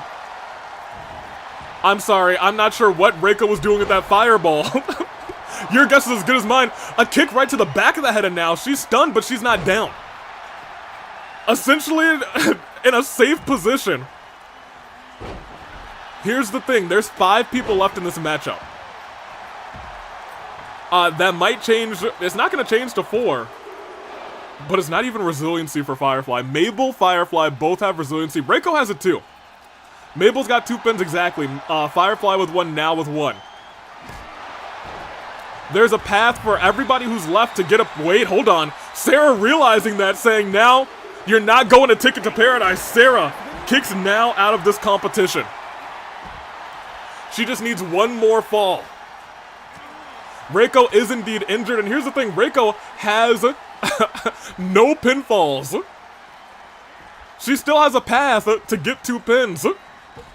But in this juncture, she might want to focus on trying to win or trying to get somebody else out. Sarah, prime candidate, does not have resiliency. If she can get 1 big move. But Sarah realizing the same. Reiko does still have resiliency if she's able to build it up. Oh, the tornado kick! Onto Mabel! Wait a minute. 1, 2, is that resiliency finally on Mabel, who's been a kick-out machine. She is already in the match. Sarah trying to save herself, trying to burn resiliency on Firefly too. Firefly, I think, at this point has the best chance of winning this thing, and Reiko trying to stop it from happening. Reiko still needs 2 pinfalls, or at the very least, the victory. 2 pinfalls or the victory. Oh, tossed in. Into the ropes, goes underneath. Firefly may be looking to take Reiko out, knee strike right to the gut. And a stomp right afterwards. And speaking of stomps, she countered it! RKO! Reiko counters into a cutter. She said, that's not gonna work for me, but a swing blade right on to the sledgehammer. The back of her neck has to be pulsing in pain. My gosh. And the Rockstar kick! Wait a minute! 1, Sammy, he's got to get into position. 1, 2, is that resiliency? It is. Reiko's the only person with resiliency in this fight, but I'll tell you what, she's also the only person without a pinfall. The only one without a pin. Can she make it happen? Mabel trying to make sure it doesn't happen, trying to bring Reiko down. Sits her back down. 1 more kick and she might be stunned. No, not a kick, a sledgehammer. Mabel saying, you have to go. Over and over again, wailing away at Reiko. Reiko gets out of the way. Big clothesline. Keep in mind, Mabel does not have resiliency. If Reiko can hit a big move... Wait, no, Reiko steps out of the way. Gets a baseball bat, tosses it at Firefly. Looked like she was trying to hit a signature on Sarah, but instead Sarah with the kick to the gut. And is thinking about that tornado kick, catches a leg in the other corner. Wait, not the other corner. She's got her up in the sky. And another cutter by Reiko. Wait a minute, Sarah's dreams could be over in this fight too. She's crawling into the pinfall, got the arm over. 1, 2. Sarah's out of this one. Reiko has 1 pin. And here's the deal. Firefly may be picking up her second. Firefly's guaranteed. Reiko's only opportunity is winning this fight. Otherwise, we have ourselves a triple threat match. Oh, tossed. And Reiko, who's injured, is crawling into the corner. She started this thing at number 1, and a shot right to the back of the neck. Ladies and gentlemen, call it quits. She doesn't know where she is anymore. Firefly puts her away. Triple threat match, Mabel, Firefly, March is official. Reiko with one heck of a performance, but the body injury was too much for her. Congratulations to Firefly. Jeez Louise. March and Firefly going, that's a little nice. That's a little nice. I kind of like that. Congratulations. Where did Firefly enter? Because I don't remember, but you guys certainly do. Let me see. Get us out of here and set this thing on flames. Because we got, what, 3 matches left? I believe Firefly was number 7. We'll see. We shall see. I could believe that. Let me end your prediction here on the YouTube side first. Oh, you guys just had a Q&A, that's right.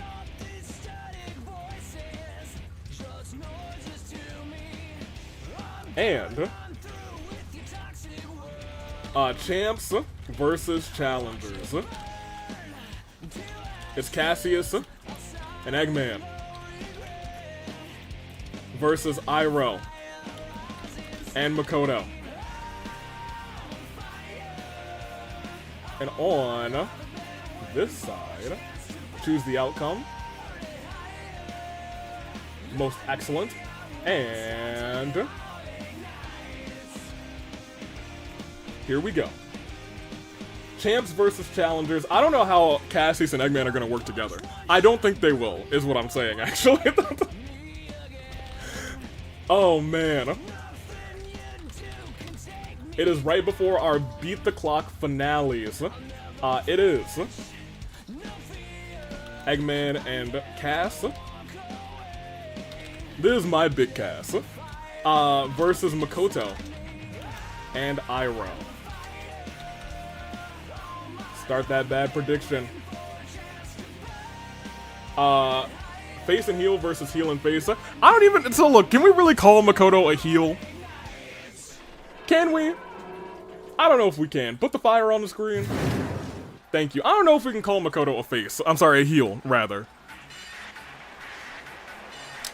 But we sure can call this guy a heel. We certainly can call this man... He just refuses to wear his crown, yo. He has a nice crown. It's Eggman colors, but he's just like, I won't wear it. I like my bald head to be exposed. And you know what? More power to him. We did see one AWE champion get pinned tonight. Will we see another? Unsure. Y'all, I can't get over it. Hina versus Rinka, banged. That match is going bang, y'all. You can do this, Makoto. I believe in you. I like my goggles more than my crown. He can wear them both. There's the AW champion. This is, you can do this, Makoto. I believe in you. Yeah, what are our numbers at, actually? I did not see most of them. What are our predictions at?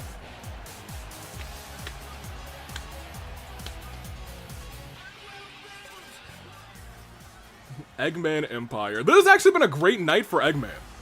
Or I guess for Eggman and his alliance members. Everyone who is on Team Eggman.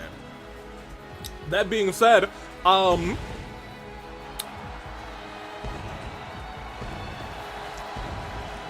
he is teamed up with Cassius. What can I say? Like, for real, what can I say? That's just that guy. Let's keep it a buck. The true nature of all things, Master of Void and Helix, AWE All-Star Champion. I could go on for generations.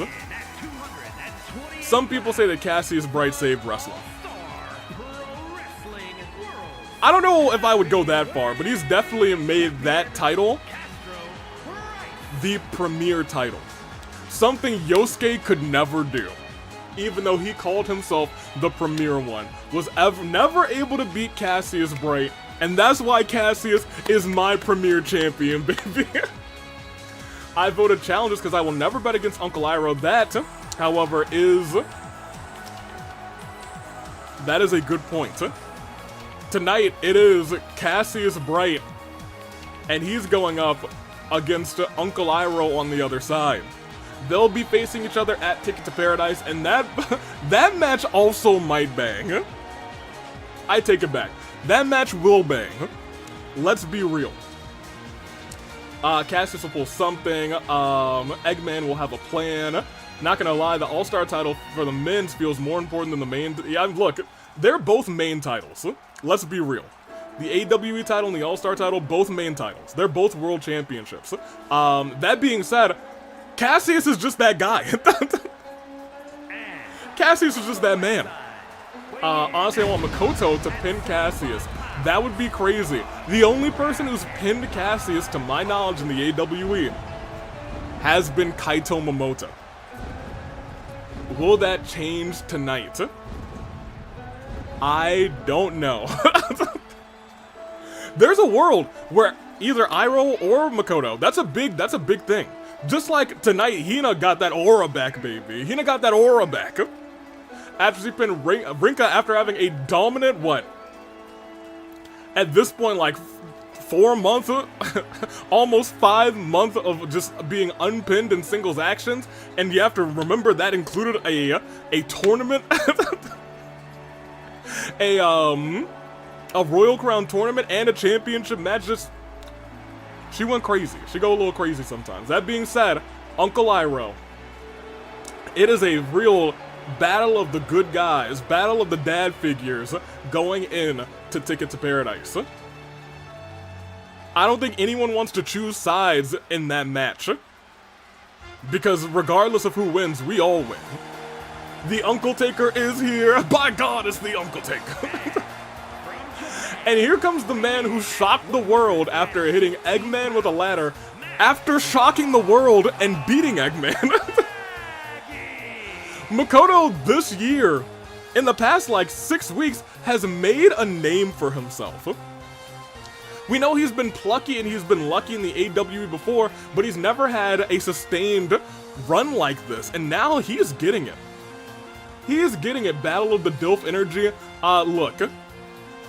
Cherry, usually I'm just yelling at you saying, do not call Eggman a Dilf. But for Cassius Bright, I'm going to hard agree with you.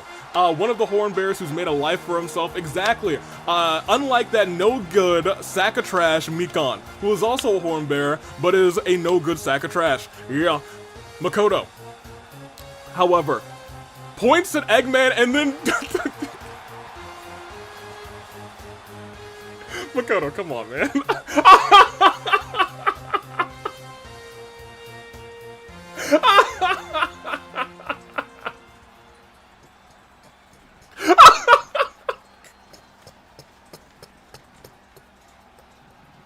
That's crazy. That's crazy work, Makoto. Iroh and Eggman starting this match off. Whew. Stomps on that ankle. Makoto, why? I'm not sure, but Iroh going wild against Dr. Robotnik to start this thing off. Chop right to the chin. Kick to the midsection. Another kick, and another one. And tosses Eggman. Eggman getting worked by Uncle Iroh right now. And you know what? That's not surprising to me. We talk about like 3 big names in terms of dominance in the AWE in the men's division, because if I said overall, I might have to say Rinka again. That being said, right now it's these 3. It's Cassius Bright, it's Uncle Iroh, and it's Eggman.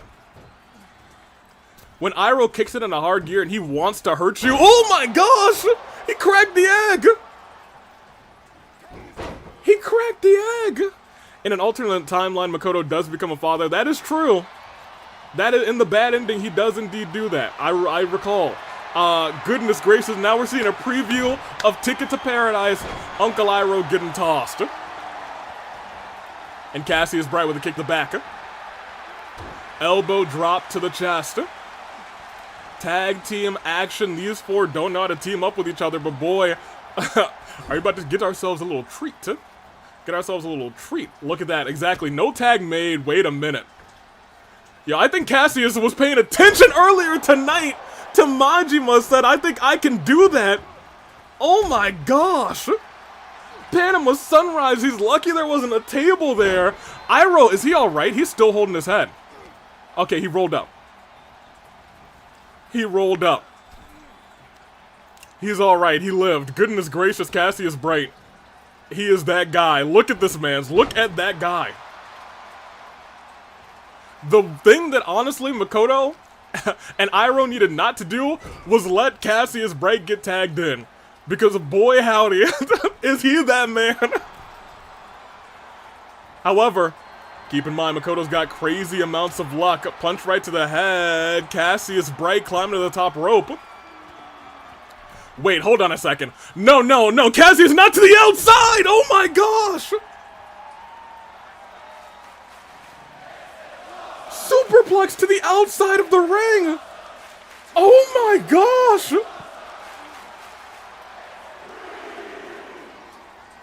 I thought he was gonna go for like a Spanish fly or something, but he superplexed him to the outside.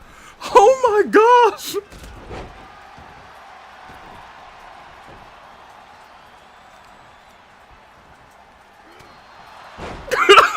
That's not even your opponent, Cassius. Y'all, Cassius is crazy.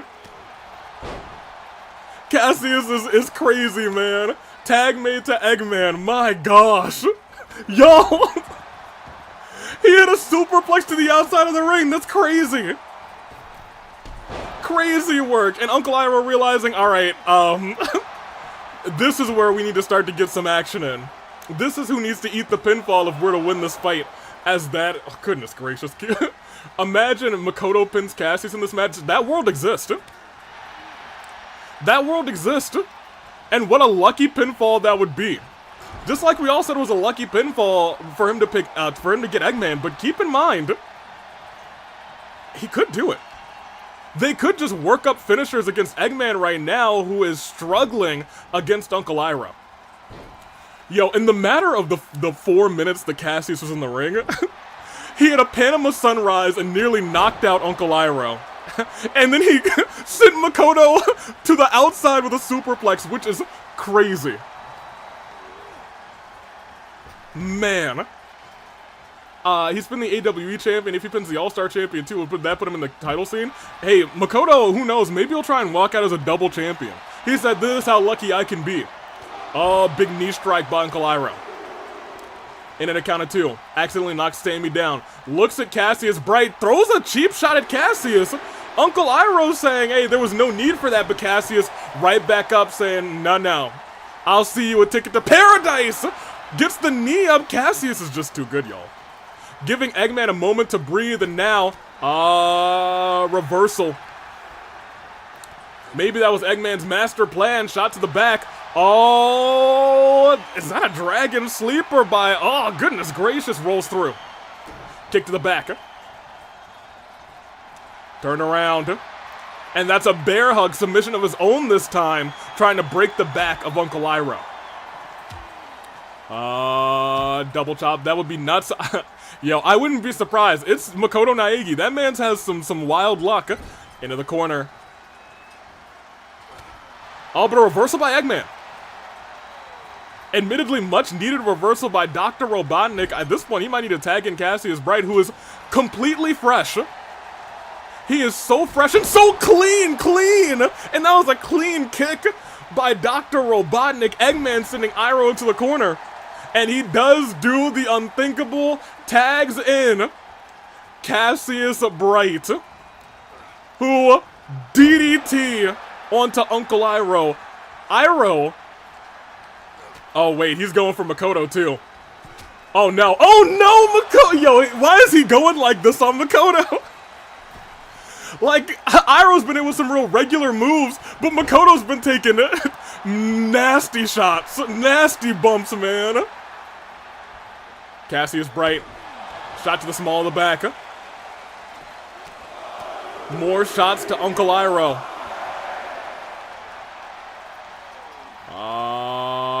Gets out of the way of that punch, whips the leg of Cassius. Plucks him out of the sky, though. And fireball out of nowhere early in the match. 1, 2. Kick out, no resiliency. That's the first real move they've hit on Cassius Bright, but if they can keep that momentum going, they can weaken the Divine Blade. Uncle Iroh maybe was waiting for Cassius to get all his moves off. Oh, look at this. Look at the mat work by Iroh. Cassius unable to counter any of it, wiggling his legs around trying to get out, but Iroh too strong too. You can start to see the bruising on the body of Uncle Iroh as Makoto steps back in. Runs in a nasty leg to Cassius. Cassius might be rocked a little bit, not letting the tag to Eggman happen. They know they need to weaken Cassius Bright. Lifts the leg up. 1. Oh, but reversing right back. You have to actually keep in mind, Makoto right now is also fresh. Fresh and so clean. Elbow right to the chest. Plucks the leg. Wait a minute. The bracer hold.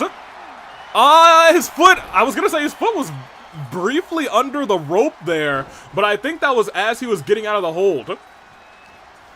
Able to save resiliency. What is Makoto thinking here? Head right to the turnbuckle. He's thinking, Uncle Iroh, you get in there. I'm not sure if it might be an okay idea. It was not the worst idea because Uncle Iroh couldn't have come in to help again. Oh, what is this? We don't usually see people get onto the ropes like this. What is Iroh thinking? Oh, a shot to the back of the head. Cassidy with a reversal, but no, Iroh standing tall. Iroh with another shot. Iroh with clubbing blows to the head. Oh, hold on a minute. No!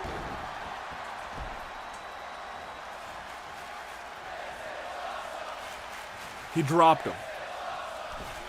He rocked him. He rocked him.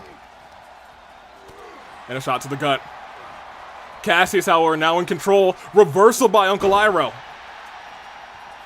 Wait a minute, this thing is turning itself around. Oh, but he tried to go for that fireball again. Does not connect. Knee strike. Lifted right back up. Overhand strike. Roll through. And there's that mat work again by Iroh. Cassius falling victim to it again. Unable to get out of the graps. Real graps by Uncle Iroh. Tags in Makoto, and now they're isolating Cassius Bright, which is working wonders in their favor. Drop kick to the throat. Once again, Makoto not letting that tag be made. Lift it up again. Tried to go for that super kick, Cassius. Got it blocked. Makoto sweeps around with the leg. But Cassius again with the reversal, sending Makoto down. Makoto rolls through. Both missing with their moves. And, ugh! Oh no, his neck!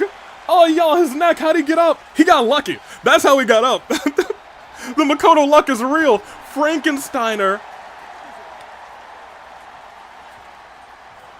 Y'all, they might be able to pull this off. Keeping Cassius isolated, they might be able to pull this thing off. Lifting him right up. Into the corner. And they're hitting a tag team maneuver, actually. And look at this. Senton over the top rope. Actually, hold on a minute. You gotta think maybe Uncle Iroh, tag team expert, talked to Makoto before this. Maybe they have strategy here. 1, 2. Cassius Bright burns resiliency. Cassius Bright burns resiliency. Eggman refusing to help him.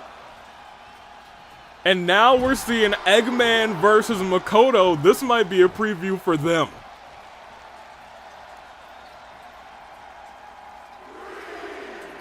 Count of 3. Oh. Try to go for a double stomp. Eggman rolls out of the way. Eggman realizing there's a real world where he loses this matchup. He doesn't want to lose to Makoto again. Eggplant. Center of the ring. Iroh, much better tag team competitor, gets in there, but he may have fallen right into Eggman's trap. He might have had a master plan, because if this move... No. Makoto with a reversal. He was definitely going right then and there to set up the egg carrier. Not today. Shot to the head. Still going after Cassius, but Cassius again saying, no, not today, son. Not today. Count of two. Wait, maybe today. Sunset flip to the outside. Makoto gets a little measure of revenge himself. As Eggman steps into the ring, he's furious about it. He's looking at Iroh, and he's dragging Iroh into the ring. Makoto tries to stop him. Hits him from behind. It is essentially the 1v1 Makoto was waiting for. Shots right to the face and the beard. The mustache too. Wait a minute. Up and no. Eggman wiggles out of it. Eggman wiggles out of it. No luck for Makoto today. Because he's got him in the corner. They don't have a tag team finisher. They're not a tag team. So I'm not sure what the plan is here. Eggman saying, I'll just do this myself. Oh, wait. Oh, no, hold on a minute. He is going to do this himself. Oh, diving headbutt. Goes for the pinfall. Iroh can't come to help. Makoto's hurting bad. No resiliency. He kicked out. He kicked out.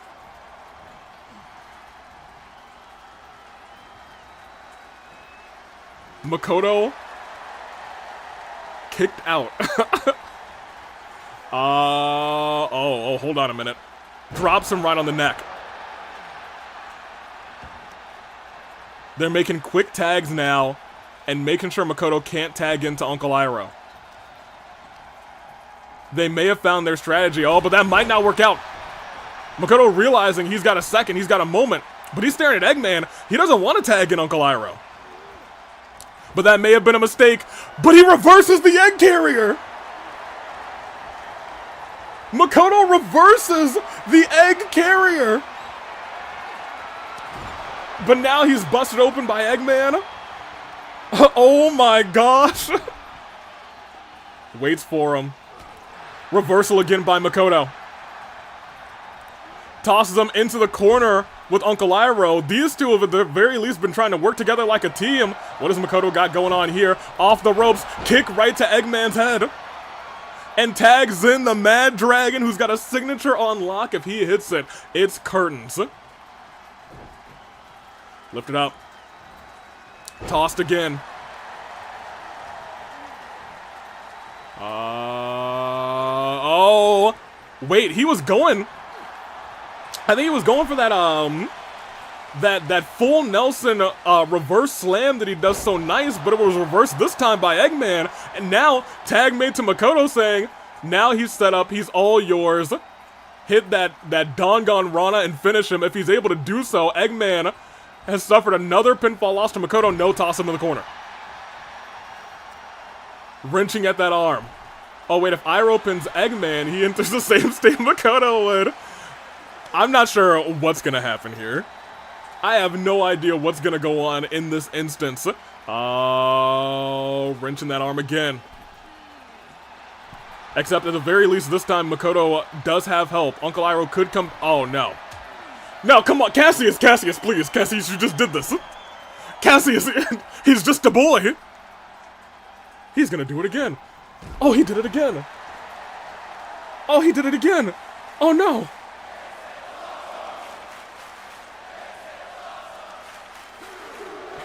Oh no! Toss to the side, and it's an elbow drop. We're at a count of 4. He's not the one you're fighting to get ticket to paradise. Stop trying to end his career. Cassius realizes apparently Makoto, he's got some schmoves, so Cassius is not holding back against him. Is this a Cassius who's not holding back? That's scary. That's scary to me. Off the ropes. Kicks him in the skull. Wait a minute. If Eggman doesn't come in and help... Of course. I thought for a moment it spelled the end for Cassius Bright, but he still kicks out. Into the corner. Turns him around. Oh, but Cassius wisely sets him up. What is he doing? Cassius Bright, kick into the corner, his jaw. Cassius, what a nasty setup. What a man's, oh my gosh. Yeah, I've never seen a setup like that before. Cassius does it differently. Nobody does it like Cassius Bright, but Makoto, you turned your back. Eggman's ready for you, but apparently Makoto was still ready for Eggman. His jaw is buggered, it is. But he's still fine. Eggman rolls through it. Couple shots to the gut.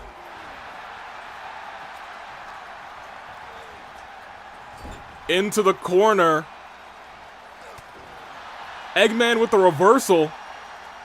Looked over at Iroh. Oh. Ugh. Strong strike with the elbow to the nose of Makoto, who's already busted open. Cassidy, yo, we might have to see Cassius Bright versus Makoto now. Wait, oh my gosh. No, Cassius with a reversal. He needed that reversal too. And reverses it. Ugh. Elbow right to the chest. But Makoto once again rolls like, yo, Makoto's going kind of crazy too. Makoto is going kind of crazy. Bust open Cassius Bright. Goes for the pinfall. Once again, Eggman not coming in to help. That's one. That's two. What's it gonna take? What's it gonna take, you guys? What's it gonna take? I don't know what it's gonna take. I don't know what it's gonna take. I was certain that was probably gonna be it. But he still kicks out. What's it gonna take? Lift it up. And there it is, that swinging guillotine. Hanging him by the neck, drops him. Cassius rolls out of the ring. Eggman taken back in. Iroh saying, if I can pin Cassius Bright, imagine what that'll do for the psyche of Cassius going into Ticket to Paradise. Because Iroh's setting him up. Lifting him up. Thought about plucking him into the sky, but Cassius a step faster. Has him on the shoulders. Face first into the turnbuckle. Stomp onto the ground. He was distracted for a second. And a belly to belly slam. And Iroh going to the top rope. He's got to move up here. If he hits it, he did not hit it. Misgauged where he was. Instead says, all right, I'll finish it the old-fashioned way. Into the corner. I thought he was going for that Ring of Fire, but that's not the case. Oh, we saw him do this earlier. Too. Saying, I know what you did to Makoto twice. It's time for me to return the favor. These four are trying to hurt each other. At this juncture, I'm going to be surprised if all of them make it to Ticket to Paradise uninjured. Drop Cassius on his head. Reckless abandon. He's going top rope again. Cassius kicks up this time. Says that's not going to work. Flying chop by Uncle Iroh nearly brains Cassius Bright. This has almost essentially been a 2-on-1 fight between Cassius, Iroh, and Makoto, and this time he finally gets. Oh no, he doesn't. Cassius gets out of the way. Cassius survives the Mad Dragon finisher. But a step faster. Going for the heavy shots. Oh my goodness gracious. Cassius pushes him away. Uncle Iroh unrelenting though, gnawing at the hands of Cassius Bright. Oh my gosh. He knows Makoto has two finishers, thought about making the tag, but says maybe I need to get this done myself. Tried to make a tag there potentially, and Cassius plucks the leg. But Iroh kicks back, reverses the finisher. Oh, but combinations by Cassius. Hurricane Rana, yo! What is this? What is this match? I'm speechless. Cassius is stunned, and Eggman's just watching. As this time, Iroh knows that no reversals can happen here. Gets all of it, and Eggman actually gets out. He actually goes to help. I didn't think he was gonna do it. Every other time, he didn't help Cassius Bright. Every other time, he didn't help Cassius Bright. But this one time, he did. Off the bottom rope, Cassius rolls out of the way. Oh, that landing! He landed basically on the back of his neck. Cassius with a low drop kick trying to take advantage. Thought about going flying. Sees Iroh get back in. Iroh has Cassius on the shoulders. Cassius gets elbows into the head. Y'all. Y'all, this is crazy. Y'all, this is crazy work. Into the corner. Wrenches at the arm. And still doesn't tag in. Oh, we saw this before. Still doesn't tag in Eggman. Doesn't trust in Eggman. And Eggman saying, alright, you can finish it yourself. Crawls into the pinfall. Makoto's gonna have to come and help. Iroh doesn't have resiliency. 1, 2. He's still 2. What are we doing? What are we doing here? Y'all. What are we witnessing? What are we witnessing? I don't know what I'm looking at anymore. I don't know what I'm looking at anymore. I'm pretty sure this match has gone on for at least 30 minutes, y'all. I'm shocked. I'm in shock and awe. Elbows to the head. Makoto realizes he has an opportunity. Eggman could be in danger. Dropped. Makoto goes climbing. Calls for Eggman to get up. And he goes Danganronpa. Right into the pinfall. 1. Cassius was fast. Cassius was fast, but I want you guys to notice. Makoto still has another finisher. He's still got another one on lock. If he decides to hit it. Elbow by Eggman. Lifting up Naegi. Driving him to the corner. At this point, we're all asking, what is it gonna take? What is it gonna take? The egg carrier might be what it takes. 1. And this time, Iroh's in there fast. Oh, man. Oh, man. Drives him into the corner. And these two still really not tagging each other in. Admittedly, Iroh can't come in. If he hits this move again, and he gets all of it, headbutt right to the chest of Makoto, but misses the knee afterwards. Makoto back up on his feet. Has him in the corner. Oh, wrenches that arm. Goes wild with that arm. Trying to weaken the egg carrier, or maybe just trying to stun Eggman, because that's exactly what he's done. I think he knows that Cassius can't come in and help. DDT off the ropes. Goes for the pinfall. That might be resiliency from Eggman. 1, 2.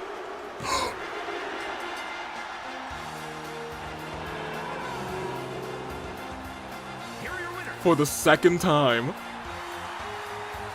Makoto Naegi has gotten the better of Dr. Robotnik. For the second time, Makoto Naegi has pinned Dr. Robotnik. That being said, I feel like we gotta see Cassius versus Makoto after everything we just saw. Let's get to our main events. It's Beat the Clock Challenge. Hit the flame. Continue. My gosh. Yo, what a show. What a night of wrestling. Here we go. It is Beat the Clock. It's Sayaka and it's Whew. We'll find out. Twitch, I'll give it to you quick. It was indeed Makoto and Iroh who took that W, thanks to Makoto and Naegi. They still couldn't beat Cassius. You saw how many times they tried to pin Cassius, and Cassius was like, nah, nah. He said, nah, nah. Beat the clock. It is Sayaka versus, who would be? 5 minutes, you got it? We're not gonna dilly and dally, we're just gonna go. Put the fire on. That's crazy. Makoto, what are you is a good question. Now. We do have a new clock, which I need to refresh.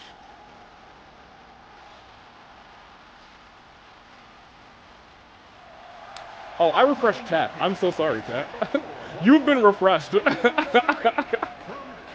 Alright, there's our new clock. It's very purple. I'm sorry, Orpal, because purple doesn't exist. But there she blows. And just a quick refresh is even better. Who did Yukiko pick? Spelling errors go burr. Well, yeah, I would know that better than anybody. There she is. Sayaka Mizuno will be facing Yukiko at Ticket to Paradise. Let's see how it all plays out. Flame Tribe or Sakura Iroh is already in a team. Just remember to restart when the match starts. Oh, don't worry. I'm prepared. I got it. I'm focused. I'm real focused. Actually, her time started when she walked in. Cause I am not biased, that's why. Who does she got?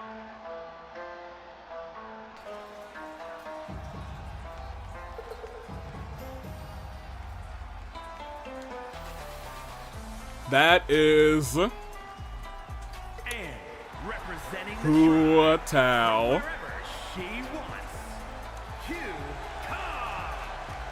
The master of the last will. The timer, don't worry, I'll reset it. It'll be fine.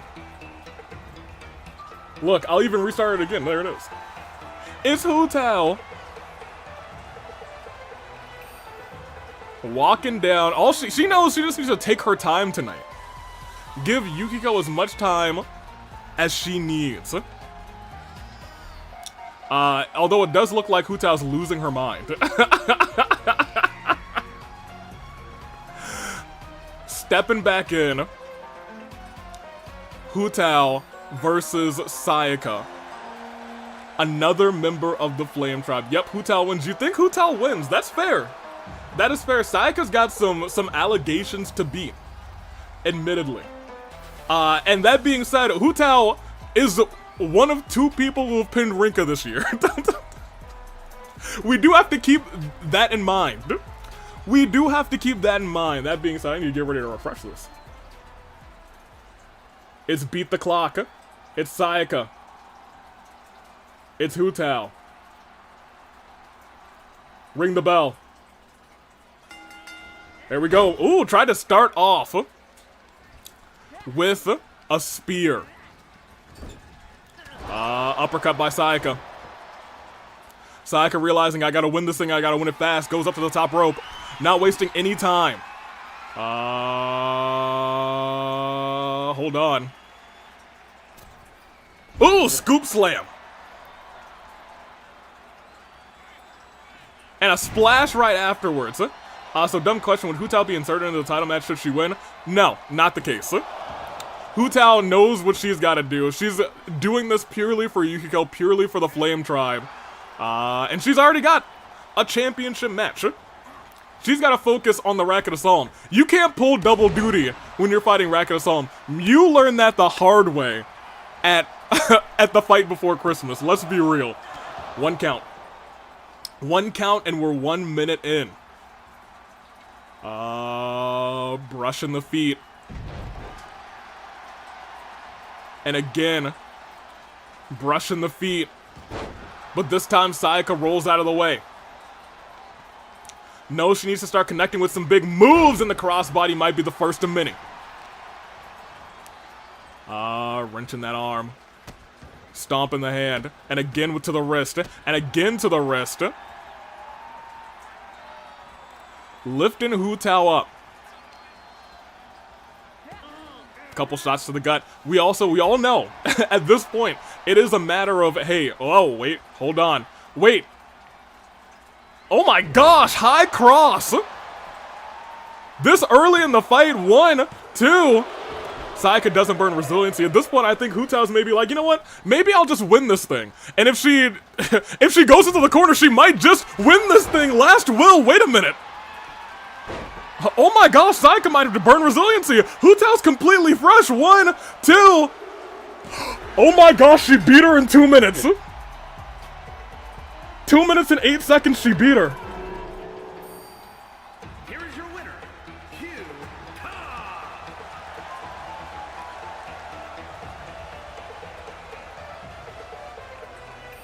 Yo, I don't think we need the clock for the next match. Yo, I don't think we need the clock for the next match. Sayaka was knocked out cold. Everyone was correct when you bet on mystery. Oh my gosh.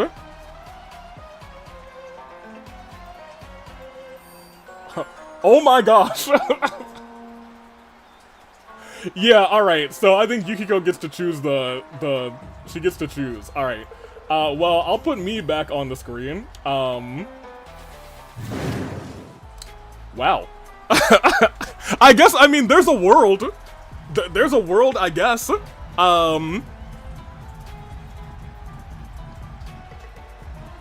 Goodness gracious. 2 minutes and 8 seconds. Alright, Hu Tao. Maybe that's a message for the Racket Assault saying, hey, I'm not just doing this for me. I'm doing this, not just for Yukiko, I'm doing this for the Racket Assault. I'm sorry, I'm doing this to prove a point to the Racket Assault. That was crazy. That was nuts. That was 2 minutes and 8 seconds. That was faster than Cherry versus Rinka. Oh man. Alright, well, cool. Let's go ahead and do the thing then. I need to get you guys a new poll, I suppose. That's crazy.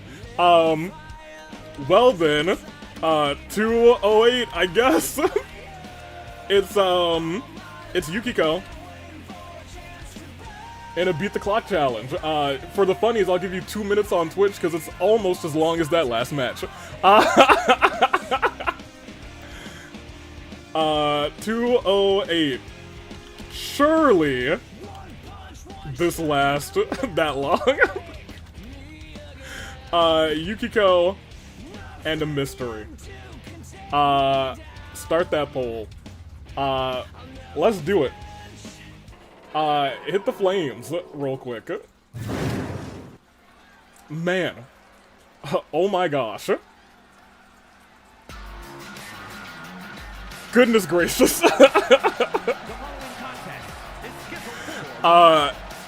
Man, that was nuts. That was wild. At this point, I think Sayaka is trolling just to get in people's heads. I wouldn't be surprised at that. But here's our all-star champion. Yukiko, I'm sure, ecstatic with that result. Yukiko saying, alright, you know what? I think I'll be just fine. Which is, you know what? Real. She's real for that. She is, I think she will be just fine.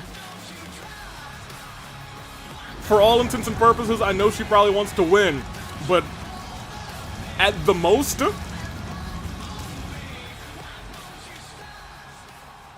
she's just gonna want to beat, oh no.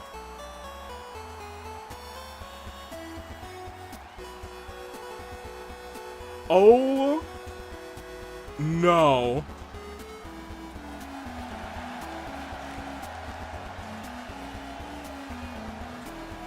We might need the timer.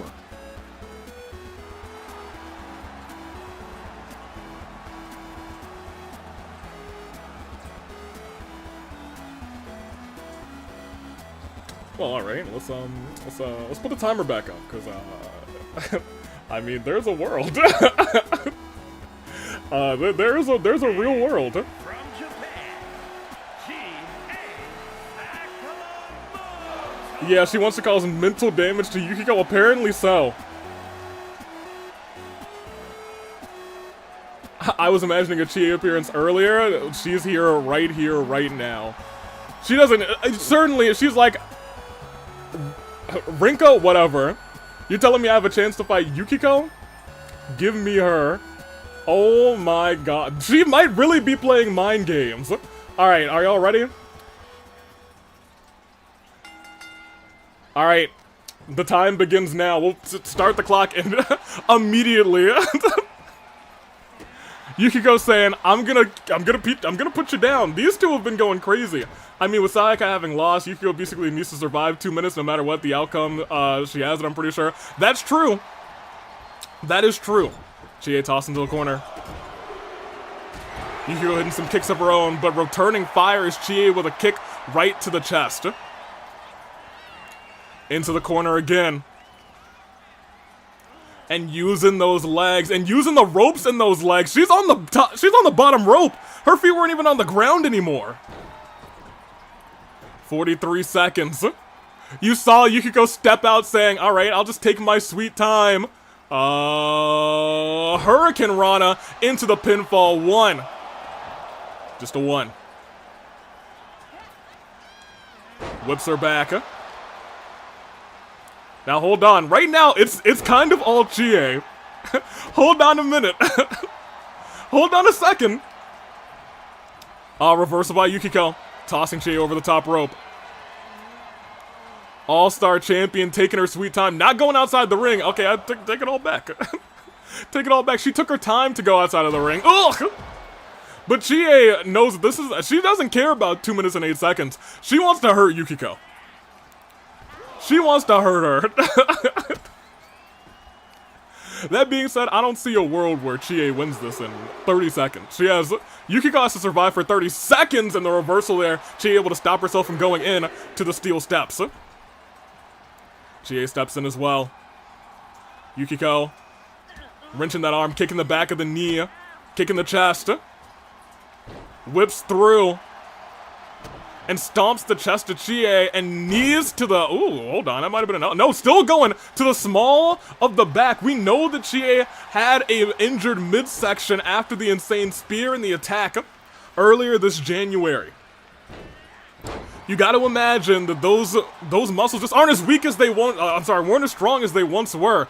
And she's going right after him. Oh, has her up and down with that bulldog.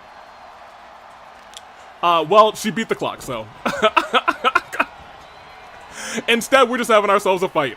Got out of the way. Ooh! Knee strike by Yukiko was nasty. Oh, but missing wildly. Kick to the midsection, another one. And a slap to the face. This, y'all, is still personal between these two, and you know what? I don't blame them. Earlier tonight, we saw a fight, we saw a brawl. If there were disqualifications, I'll tell you what. If there weren't, we would see a fight, we'd see a brawl. Couple kicks right to the head. Those kicks, devastating kicks from Chie. She's looking to take down the All-Star champion, saying that was my title. And instead, you took it from me and you broke my heart. Whips back. Count of 5. She might win this thing by countout. Which is kind of funny for a beat the clock challenge. That being said, I don't know if Yukiko cares. Wait, no, she doesn't want to win this by countout. She wants to devastate Yukiko. Diving kick, drop kick to the outside.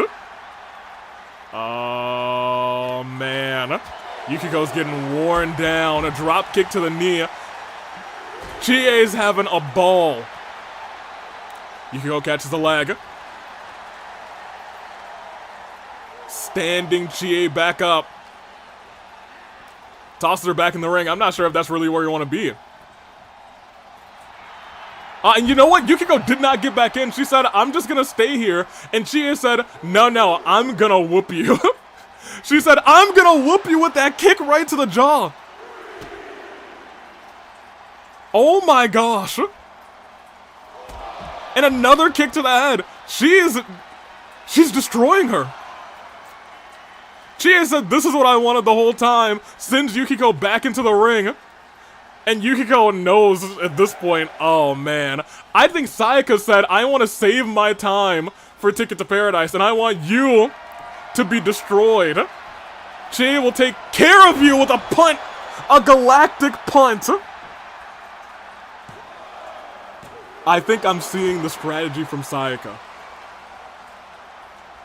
She knew how this was gonna end. She knew how this was gonna end!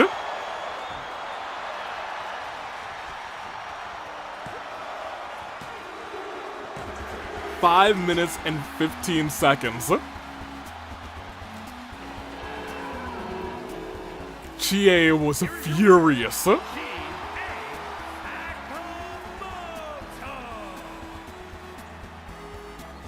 Y'all. She just murdered the All-Star champion. Yukiko gets her match type, but I'll tell you what. I think Sayaka still won tonight. Okay, well, I think, look at that, because of that decision, they hate each other. The hate is real, and that's our show. Chie wanted revenge, and she got it. I don't know if that's the end of Chie's revenge. I don't think that's it. No, I don't want to restart this match. What are you talking? I click. Yo. Yo, what's going on here? No, I don't want to restart. Y'all are seeing this, right? Y'all see this, right? Nice, did you do this?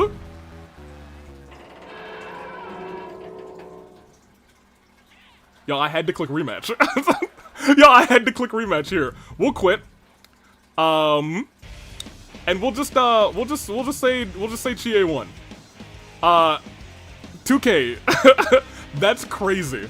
That's crazy work. There we go. Oh, that's not. Alright. This was our show. With a weird glitch at the end. Chie won, decimating Yukiko. Sayaka, I think, wisely didn't burn resiliency. She said, never mind. Chie's got this. You got stick drift maybe? No. That's happened to us one time before, except it eventually fixed itself. Not this time. These four put on a banger, but I'm not surprised.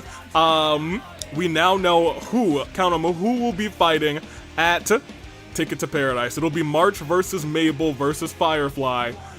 Hina did the impossible, something we thought would never happen, and beats Rinka. Majima is terrifying. Clover whooped Yuri. Sage pulled off a shocking win, and Metal Sonic decimated the Kang. Sayaka came to ringside. Maybe when we restarted the match, this happened. She tried to steal the title behind the champion's back, apparently.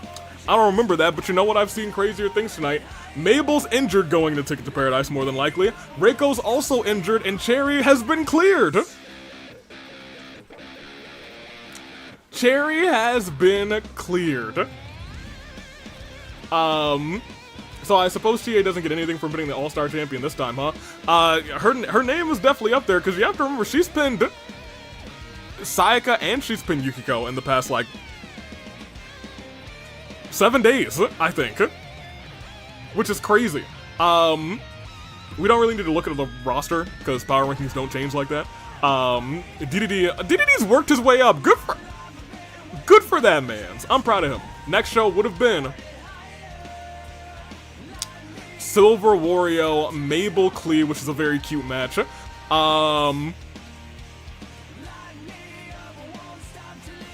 Makoto would be teaming up with Wanderer and Dottore with Fulgent.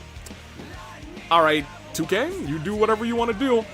Sakura still don't like March, and Cassius Bright versus Pimp Kazuichi. That would have been fun. That being said, Cassius Bright will be fighting Makoto Naegi at Rebellion this coming Sunday. And that will be our main event. However, that's our night. What a crazy night it was. I need to get out of here. So until then, Cherry, you going to fight again since you're cleared? Cherry's too busy with Dottore in mind. Marcel says Majima said, it comes with a Mad Dog style. And that's what we saw tonight. Majima will be facing off against Markiplier next week for that coveted Ticket to Paradise spot. Who will win? Unsure, but we'll also see Sage go one-on-one with Kim Possible. We got a lot of stuff going on. If Makoto pins Cassius, does that mean he can say he beat both? He could say that could be the case. I'm excited to see how that match goes, considering how great this match was. But until next time, I got some driving to do. Until then, y'all stay classy. Majima versus Mark, first ever 7-star match in the AWE. I don't know, I feel like Cassius versus Shin might have been a 7-star match. That still might be my match of the year, and I don't know if that's gonna change. That being said, I'm taking off. Everything is fine, except for that restart thing that went on. That scares me a little bit, but hopefully it was nothing. Toodaloo Flight Crew, I'm gonna figure out what happened with that. Thank you so much for watching. Hit the flame.